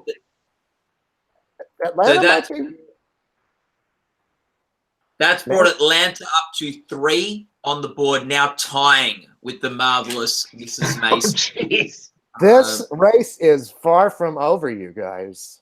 Yeah, and Atlanta just might win. We got one last category. TV movie is the last one. TV movie. Oh yeah, go through the nominees for the acting branch. We get some final thought. The TV movie category. The nominees. We have Fahrenheit 451, of which Michael B. Jordan is a listed executive producer. Yep. Flint, Paterno, The Tale, and USS Callister. Okay. I mean, it's got to be USS Callister, right? That's what I would imagine. Yeah. Great episode. I just want amazing reviews. It won, the Black Mirror TV movie won last year. All signs point to Callister. And I just want to put in a good word for Paterno. I thought that movie was fantastic. You're the one, and it's Callister. US Callister. Good job, Paterno. Good job, but not good enough. We got a winner there, and it's USS Callister. I just said everybody. Oh wait, did you? I'm so sorry, Tony. This is the part of the evening where we get to be a bit loopy. Black Mirror up to 3 on the big board. Three for Black Mirror, 3 for Handmaid, 3 for Maisel, 3 for Westworld, 3 for Crown, 3 for Atlanta, and 7 for Game of Thrones, with 4 for Versace. Two nominations to Genius Picasso, 2 wins, sorry. Genius Picasso, Glow, James Corden's Next James Corden, starring James Corden with the James Corden Experience, and Will and Grace all took out 2 awards tonight. They deserve to win USS Callister, I feel. Oh yeah, I mean. Oh yeah. I mean, there we can argue about whether it belongs in the TV movie category, but since it's there, good for it. When if it wasn't there, then it would The Tale would be my pick. But that's. When I was at the Emmys last year, one of the people I was sitting next to, one of our Gold Derby experts, actually, sort of as soon as Black Mirror won a TV movie, they were like, "What do they say?" They said, "That's not a TV movie." So there you go. Yeah, I remember with that one. That was one of the big surprises of the evening, was especially when it claimed writing. That was a huge surprise. Yeah, definitely. Do we have so guys, we've just had all these awards thrown at us, some big wins for some big shows. What are our thoughts heading into next week, Charles? What are our thoughts heading into next week? I would start to lean towards Game of Thrones in the drama series category, but it's still interesting. It's still interesting because we have seen Handmaids and Westworld and Crown able to pick up some steam in certain things. So I would say that's something to watch out for. Comedy, I would still give the edge to Mrs. Maisel, but those three wins by Atlanta coming right at the end, to me, kind of still make this it's a very interesting race to watch. Yeah. What are you thinking, Tony? It's funny. I went into tonight thinking that it was going to be just Game of Thrones versus The Handmaid's Tale, and now I really think The Crown is a much bigger player, which we probably should have seen coming just by the sheer love it got at SAG, but I don't think we necessarily thought that it would get, these kinds of awards like casting and, going up against these other shows. It won made some surprising wins. So I think drama series could be actually a 3-way race. But, just when you're ready to crown Mrs. Maisel because Atlanta wasn't performing, boy, quite the comeback. And, tonight really didn't solve anything trying to predict comedy series. Yeah. Zach? Well, I would say, we made this point last year. About last year, when Stranger Things swept throughout the Creative Arts Emmys, and then Handmaid's Tale won in the primetime ceremony. It's really difficult to look at, what show won the most and say, okay, that's now our front runner. I think that we should look at what awards each of these shows won. Were we surprised by certain victories? Certainly the acting wins for Samira Wylie and Cat Williams, I think, shows support for their respective shows. And let's not forget, Game of Thrones and Marvelous Mrs. Maisel are both really tech-heavy shows. The Crown is, for that matter, but Game of Thrones is a little bit more dependent on its crafts, I think, than The Crown, which is sort of does a good job of balancing both that and acting. So I'm really curious to see how things are going to shape up on the primetime night. I don't think that we've really answered much of anything. So I would say before you jump on the Game of Thrones or Marvelous Mrs. Maisel bandwagon, look at the surprises that we had tonight. And also, can we just say what the most exciting presenter pairing is going to be? Tiffany Haddish and Cat Williams is going to be. You know that the censors are going to have that 7-second delay button on the lock. It's going to be spectacular. Yeah, and look, I just want to break this down for a bit. Like, so we've got, it looks very ominous, and there's a huge gap between Game of Thrones and The Handmaid's Tale. But The Handmaid's Tale won 3 Emmys at the Creative Arts last year. It's won 3 again tonight. If you look at the categories, so if it wins the same categories it won last year, The Handmaid's Tale, that's supporting actress,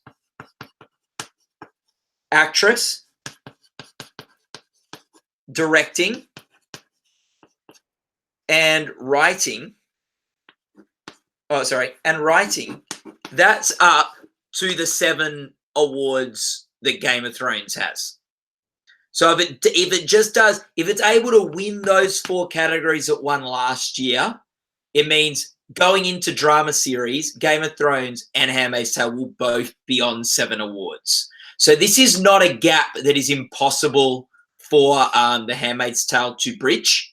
And actually tonight, with it winning both of its acting awards that it was, both of the female acting awards it was nominated in, and continuing that run, they look in quite good stead to maybe pick up those acting awards again. So I actually think Handmaid's Tale is looking quite strong still out of tonight, or at least in a similar position to where it was. I'd say, though, the Crown strength might put Elizabeth Moss under some threat and might mean that Claire Foy can take that. And just Game of Thrones, the fact that there is a show that has taken out 7 is a slightly stronger than maybe, Westworld and Stranger Things that both took out 5 last year. Maybe there's a clearer alternate. So I still think it's Handmaid's Tale versus Game of Thrones. Yep. And what's going to be really interesting is the 2 drama supporting categories, because in both those categories you have an actor from The Crown, actor or actors from The Handmaid's Tale, and actor or actors from Game of Thrones. So these totals can go all sorts of wonky depending on how those categories go. But all that being said, Tony, like they shows did well tonight, but only one of these shows did well with the actors branch, and that's The Handmaid's Tale. So, yeah, and that's the thing. That's the thing that's interesting is when it comes to the actors branch, to see how much overlap there is with SAG, because the one stat that I can't get out of my head is Claire Foy's 2nd win, beating Elizabeth Moss. Yeah. When Handmaid's Tale was as hot could be. So I think there's so many toss-ups, and how great, after having come off of an incredibly predictable Oscars, that we have all of these these possible combinations of winners that just make the Emmys just so much more fun. Well, people thought the 3 Billboards was going to win, but anyway, that's what people thought. But yeah, we've got this gap. We've got, so the Game of Thrones lead is not insurmountable for Handmaid's Tale. Even The Crown technically could get up there too if it swept the night. I don't think that's possible. I think so. There you go. With Mrs. Maisel and Atlanta, don't really need to do much of a thing because they're both in the same spot. They're both nominated in, I think, a similar number of categories for next week. So, and they're going head to head a lot. So I think there's in separate lanes for lead actor and support, and lead actor and lead actress, but for directing, for writing, for series, they are going head to head. And the 2 supporting categories. Yes. You have Borstein versus Zazie Beetz, and then you have Brian Tyree Henry versus Tony Shalhoub. Yeah. So they can each win their own, like, so they could both win lead, Atlanta and Maceland get to hear, but then they'll be competing in writing, in directing, supporting actor, supporting actress, and series. So in theory, either of those shows could get to 9 Emmys.